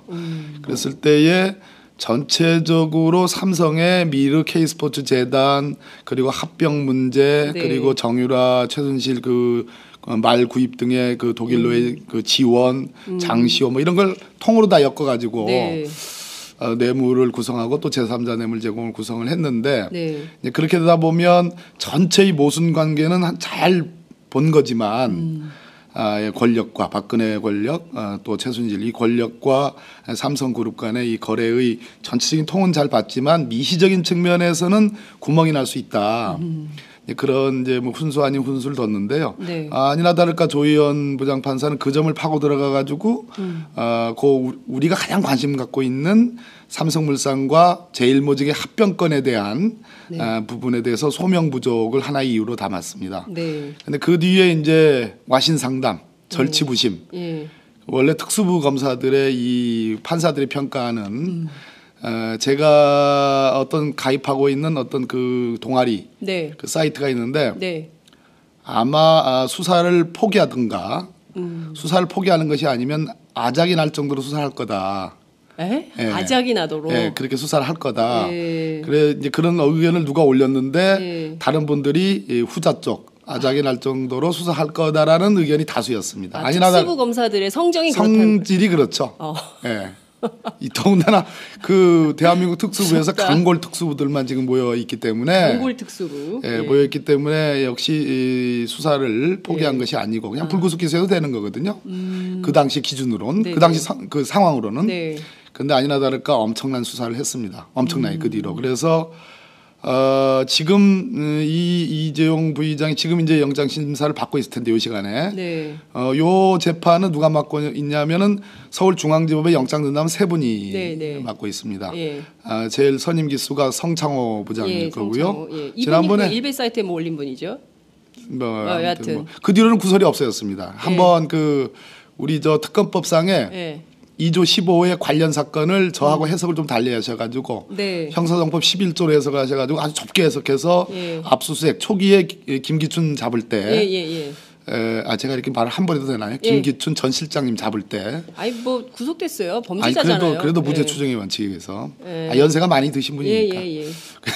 79세니까. 예, 그래서 고생하십니다. 아무튼. 예. 예. 근데 죄를 졌으니까 예. 더 달게 받아야 되겠죠. 네. 그때 이제 압수수색 영장을 좁게 봐가지고 좀 구설에 올랐는데 그 뒤로는 뭐 잘 나왔어요. 네.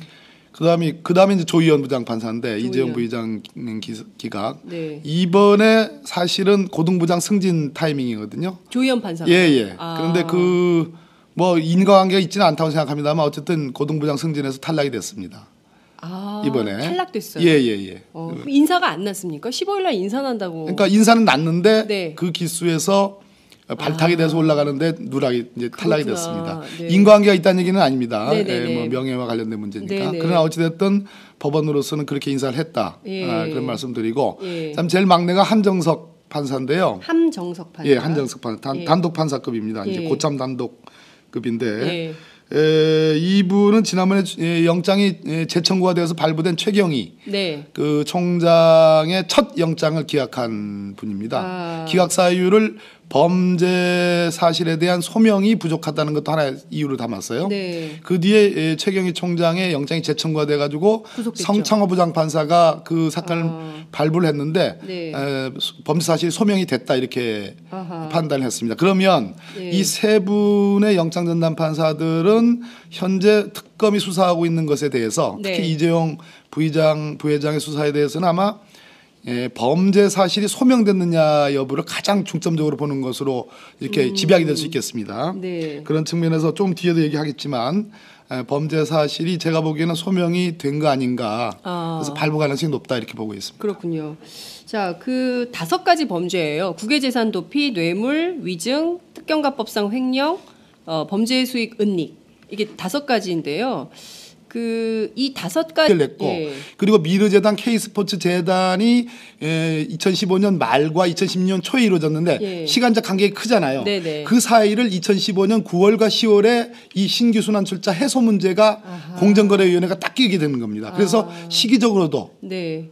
제가 보기에는 한두 달 사이에 지속적으로. 지속적으로 딱딱딱딱 아구가 맞게끔 네. 지금 그 진행이 구성이 돼 됐던 있다 거다. 이런 얘기입니다. 그러니까 결국에는 박근혜 정부가 조직적으로 삼성 이재용 부회장의 경영권 승계를 위해서 정부 조직을 동원해서 뒷받침을 해줬다. 예, 암만요. 이런 증거들이 네. 다 뭐 나오는. 쉽게 뭉뚱그려서 말씀드리면 그렇습니다. 네, 이런 상황. 저는 어렵게 드린 말씀이고요. 아니요, 굉장히 분석적으로 말씀을 잘 네. 해주셨는데요. 저 같은 이런 것에 대해서 국민들은 허탈해하는 건데요. 그러니까 특정 재벌의 경영권 승계를 위해서 필요하면 국민연금도 동원하고 필요하면 정부기관도 동원하고 공정성이고 그렇습니다. 뭐고 묻지도 따지지도 네네. 않고 뭐 이런 식으로 했다는 건데요. 그리고 또 뇌물성을 또 강화하는 측면은 네,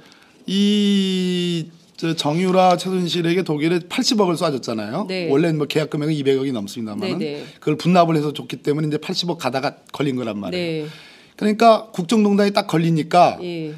삼성 측의 입장은 지금까지 우리는 몰랐다. 네, 선의로 영재 지원을 하는 한 차원에서 거다. 한 거다. 예. 국정농단 문제가 뭐 미르재단 K스포츠재단이 2016년 작년 9, 10월에 터지니까 우린 중단했다. 네, 응? 라고. 그러니까 우리는 뭐 대가성이나 부정한 청탁이 아니다라고 지금까지 변명을 해왔는데 네. 작년 9, 10월 달 그 농단이 터지고 난 뒤에도 미르 K스포츠재단 설립 문제가 터지고 난 뒤에도 네. 아까 말씀드린 것처럼 블라드미르라는 것을 말. 교환해줬다라는 예. 증거가 나온 겁니다. 그러니까요. 굉장히 중요한 대가성 내지는 부정한 청탁. 왜냐하면 그 상업에서 네, 비즈니스에서 제일 중요한 상도의가 뭡니까? 비즈니스에서 예. 제일 중요한 상대. 가치의 교환이거든요. 가치의 교환. 해준 만큼 갚는 거. 그 물건에 가치가 있는 만큼 돈으로 지불하는 거. 은혜를 입을 만큼 갚는 거. 이거거든요. 이게 은혜를 상도예요. 입은 것보다 훨씬 더 많이 갚은 거 아니에요? 물론 그 몇 조 이런 예. 얘기는 그 논외로 치더라도 아주 네. 구체적인 범죄 사실과 관련해서는 우리가 사회적 도덕적 평가 네. 이런 거는 나중에 예. 경영적 평가, 회계적 예. 평가 이런 건 나중에 해야 될 문제지만 네. 지금 범죄 사실만 딱 놓고 보면 적어도 경영권 승계 이 합병에 관해서 최순실의 은덕을 입었기 때문에 네. 이 문제되는 국정농단 즉 네. 미르재단 K스포츠재단 문제가 터진 9월달 이후에도 예. 블라드미르로 교체되는 문제가 있다 생겼다. 이것은 부정한 청탁에 상당한 큰 단면이다 이런 네. 얘기죠. 근데 저는 참 그 담대하게 범죄를 저지른 거 아닌가라는 생각이 좀 드는데요. 이를테면 대부분의 사람들은 중간에 발각이 되면 이거 그만해야겠다. 꼬리가 길면 잡히니까요. 근데 했어요. 그리고 삼성이 첫 번째 이재용 부회장에 대한 구속영장이 청구됐을 때 보나마나 백전백승이다. 우리가 이긴다. 그러니까 이를테면 뭐 삼성 법조팀이 뭐 450명인가요? 뭐 변호사들 있고 태평양 그 변호사들을 동원해서 특검하고 친한 변호인들을 전부 배치했기 때문에 우리는 백전백승이다. 이번에도 또 자신감을 내세우고 있어요. 그러니까 법원은 관리가 되는 조직이다라는 말을 삼성 출입 기자들에게 삼성 관계자들이 했거든요. 이런 유전무죄, 무전유죄가 이번에도 통할 가능성은 없을까요? 대한민국 사회가 좁은 사회고 네. 하이 레벨 그러니까 상위층으로 올라가면 매우 좁은 사회입니다. 네. 인과관계로 다 엮여져 있습니다. 뭐 누구 통해서 한 달이 두 달이 건너면 다 연결이 돼 있습니다. 그러나 이 국면을 그렇게 이제 부정적으로만 물론 결과가 어떻게 나오는지 모르겠으나 그렇게 볼 것이 아니고 이 국면은 역시 탄핵이라는 네. 국민의 저항권이 행사되고 국민의 힘에 의해서 촛불의 민심에 의해서 시작이 되고 이끌어져 가는 그런 국면이기 때문에 네. 저는 그러한 어떤 뭐 전문가로 뭐 방어를 하고 무슨 네. 뭐 인적인 관계의 네트워크를 동원하고 그런데도 한계가 있다. 그것은 네. 진실이라는 것이고 네. 정의라는 것이기 때문에 뭐 기각이 된다 뭐 그거를 뭐 가정할 필요는 없겠습니다. 그럼 그 뒤에 한번 또 뵙죠. 네. 또 뵙는데 기각되면 또 나오시는 걸로. 네, 내일. 뵙는데 네. 제가 보기에는 촘촘히 법리를 지금 제가 말씀드린 것이 아마 네. 전부일 겁니다. 그러니까 적어도 이 블라드미르 교체의 정황도 최순실 쪽에 강력한 요구가 있었을 겁니다. 그 얘기는 무엇이냐면 은혜를 입은 만큼 갚아라라는 그런 측면으로 봐야 될 겁니다. 네. 그렇기 때문에 대가성 부정한 청탁에 대해서는 사실상 판사가 인정할 수밖에 없지 않을까 이렇게 조심스럽게 관측을 해봅니다. 만약에 이제 그 이재용 부회장이 구속이 되면 삼성가의 첫 구속이 되는 거죠. 왜냐하면 선대 회장 아버지 전부 구속되지 않았기 때문에 그 문제는 좀 따로 평가를 저희가 해보도록 하고요. 결과가 나오는 대로 또 저희가 여러분들께 말씀을 드리도록 하겠습니다. 그 중요한 쟁점 중에 하나가요. 지금 오늘 있는 그 서울행정법원의 결과인 것 같아요. 가지 중에 중요한 것은 어느 것이 가장 증거 능력이 있는 거냐. 그러니까 지난번에 조희연 판사가 증거인멸과 관련해서 거의 판단하지 않은 점이 쟁점 문제가 되지 않았습니까? 이번에는 또 어떻게 할 건지 어떻게 전망을 하세요? 일단 위증은 국회 그 국정조사특위 청문회 나와가지고 네. 송구합니다만 하고 네. 그래서 별명이 이송구. 예. 그럼 나머지는 다 모르겠다. 뭐 기억 안 난다. 이렇게 됐죠. 그것이 위증이라는 거고요. 그건 네. 간단한 사건이고. 예. 그다음에 뇌물과 횡령이 이제 특경법상의 횡령이 이제 같은 동전의 앞뒤면입니다. 네. 삼성전자 등의 삼성그룹 내의 자금을 용도에 맞게 쓰지 않고 그것을 비자금으로 만들어서 네. 그것이 횡령이고요. 그렇죠. 그 돈으로 뭐 재단 설립하는데 출연하고 네. 정유라 지원하는데 쏴주고 예. 또 장시호 지원하는데 쏴주고 뭐 이런 등등이 이제 뇌물이고요. 그러니까 횡령과 뇌물이 앞뒤면이고요. 네. 그 다음에 이제 이번에 새로 두 가지가 이게 이제 더해졌는데 네. 국외재산 도피. 요거 네. 재질이 안 좋은 겁니다. 아, 지금 정유라 최순실에게 독일에 싸준 80억을 네. 국외재산 도피로 받습니다. 예. 그런 측면이 있고 또 하나는 이제 범죄 수익 은닉 예. 처벌법에 의한 건데 네. 이것은 뭐냐면 원래 그 비타나 부이 등의 말을 사줬잖아요. 네. 처음에 명마. 예. 명마 뭐 3마리인가 이렇게 사줬는데 네. 작년에 이 국정농단 게이트가 터지고 나서도 네. 터지고 나니까 이제 몸살이고 네, 이렇게 해야 되는 조심해야죠. 상황인데 네. 그 비타나 부이 등을 처분을 하면서 네. 마치 그 정유라 측에서 처분한 것처럼 허위 계약서를 작성하고 네. 정유라 측에서 마치 말을 구입하는 것처럼 예. 그래서 그 구입한 말이 블라드미르입니다. 20억짜리. 예, 블라드미르. 근데 이것도 삼성에서 사실은 사준 거죠. 예. 그래서 이것이 일종의 원래 지원했던 말을 대체하면서 네. 마치 그 최순실 정유라 측에서 자발적으로 산 것처럼 삼성이 지원한 것이 아닌 것처럼 은닉을 했다, 숨겼다라는 의미의 범죄 수익 은닉입니다. 네. 이것도 죄질이 좋지 않은 겁니다. 예. 그러면 비타나 부이 블라디미르 하나는 뭐예요? 말이 한 마리 더. 뭐 무슨 뭐라 어려운 말이 있는데요. 제가 네. 그게 잘 안 외워지더라고요. 그러니까 말 이름이라서 예. 우리가 사람 이름은 잘 블라드미르는 워낙 유명한 그게 무슨 뭐 엄청난 명마에게 쓰는 말이죠. 네. 블라드미르가 힘이 좋고 무슨 장군인가 무슨 황제인가 하는 그런 뭐 의미일 건데. 그러니까 지금 어쨌든 지금 이게 제일 심각한 국외재산 도피. 그다음에 아니요. 범죄 수익 그거 자체로 원래 이제 정상적으로 놓고 이게 다 동전의 앞뒷면. 동전은 앞뒤면인데 동전 뭐 두 면밖에 없으니까 이게 지금 그러니까요. 5면이에요, 5면. 그러니까 동전의 5면. 예, 동전은 없고 5면이 있는 무슨 모순된 무슨 물체가 있는데 모순 그것이 덩어리. 다 서로 상관관계로 엮여져 있는 거예요. 예. 근데 가장 중요한 건 역시 뇌물이거든요. 뇌물. 그런데 지난번 첫 영장 때는 삼성물산과 제일모직의 합병을 놓고서 네. 전체를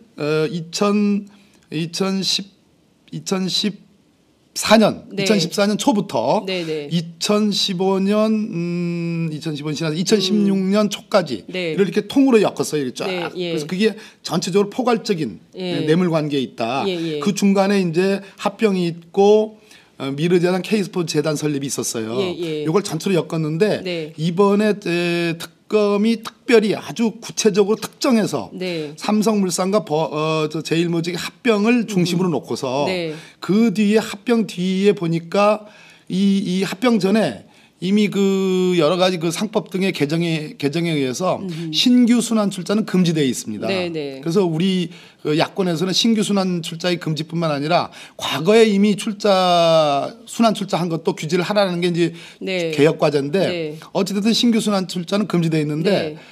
삼성물산과 제일모직이 합병이 되고 나서 삼성 SDI가 합병된 삼성물산의 네. 신주 1,000만 주를 팔아야지 그 순환 출자가 강화된 것을 해소할 수 있는 네. 상황이 됐습니다. 예. 그러니까 이 합병이 됨으로써 순환 출자가 강화됐다는 건 명백한 거고요. 네. 그래서 공정거래위원회가 이건 순환 출자가 강화된 거다. 그래서 상법에 위반되는 것이다라는 판단을 내렸습니다. 네네. 내려가지고 1,000만 주를 팔아야지 이 순환 출자 강화된 것이 해소된다. 네. 이런 지도가 되는 과정에서 예. 500만 주로 낮춰준 겁니다. 이런 정황들이 예. 밝혀진 거죠.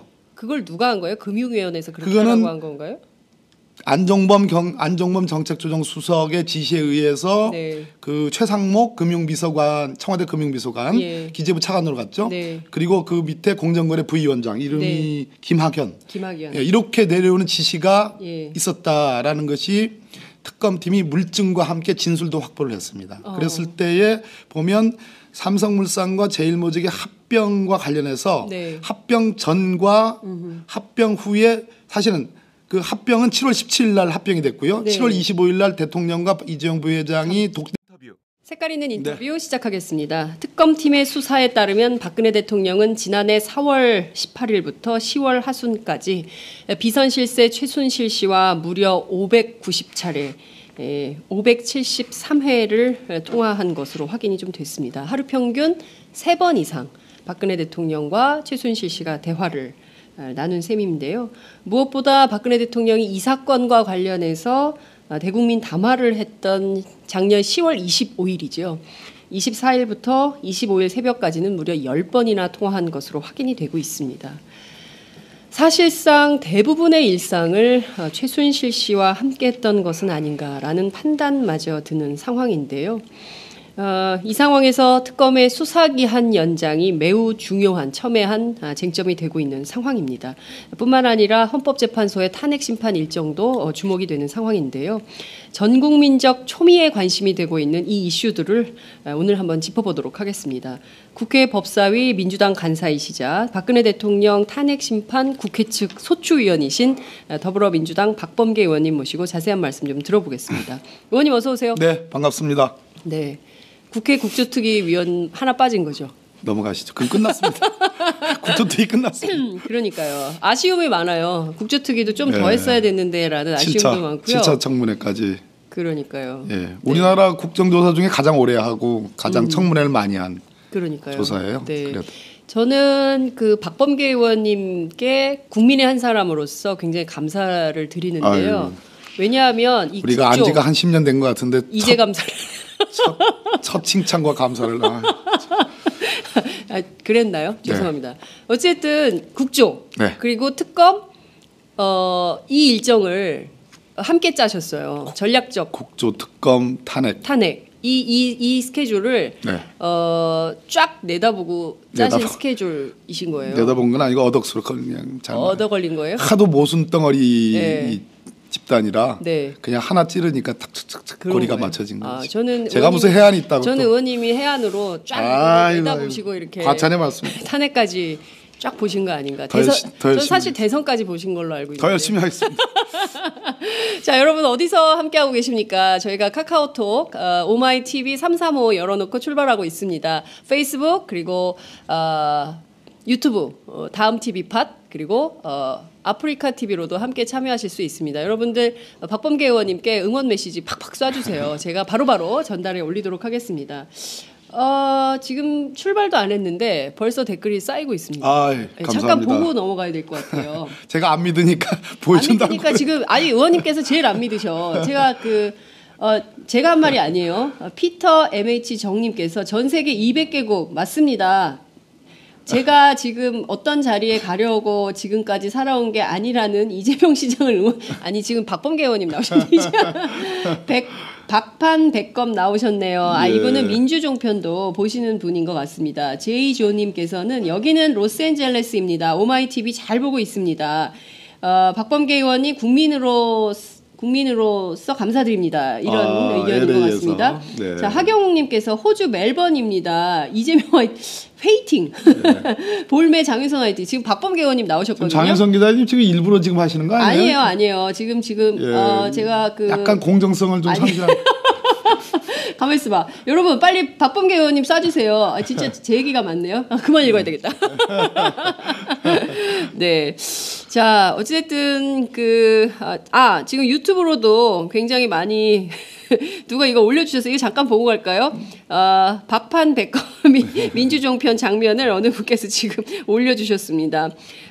국무총리감이라고 의원님. 예. 네, 멋져요. 박범계 응원 중입니다. 박범계 의원님 너무 잘하고 계세요. 내가 좋아하는 박범계 의원님이시네요. 짱돌님께서 존경하는 박범계 의원님 늘 응원합니다. 최고입니다. 화이팅 하셨고요. 네, 감사합니다. 네, 최철림님께서 박범계 의원이 응원합니다. 전주입니다 하셨습니다. 청문회 맹활약으로 이완용 아니고 이완영 이완영 의원 제압하셔서 감사해요 하셨습니다. 다들 국조를 이렇게 기억하고 계세요. 그러시군요. 명화님께서 미국 영주권자인데요. 이곳은 네. 트럼프 때문에 시민권 따러 해요. 그런데 이재명 시장 응원한 분이고요. 박범계 의원님 화이팅 하십시오. 이렇게 응원 메시지 남겨주셨습니다. 박범계 의원님 반갑습니다. 정말 다들 아직 그 국조에서 나오지 못하셨어요. 국조의 그런 그 활약상들을 여러분들께서 많이 기억하고 계시다는 점을 말씀드리면서 스튜디오 잘 안 나온다고 지금 일부러 지금 시위를 하고 계시는 장윤선 기자님. 네, 그래서 나왔잖아요. 네, 자주 나오세요. 네. 12시 전에는 끝낼 거죠? 네. 바로 이렇게 끝날 시간을 정하는. 할 얘기 많은데 빨리 그러니까 들어가죠. 빨리 들어가야 될 것 같습니다. 영장 실질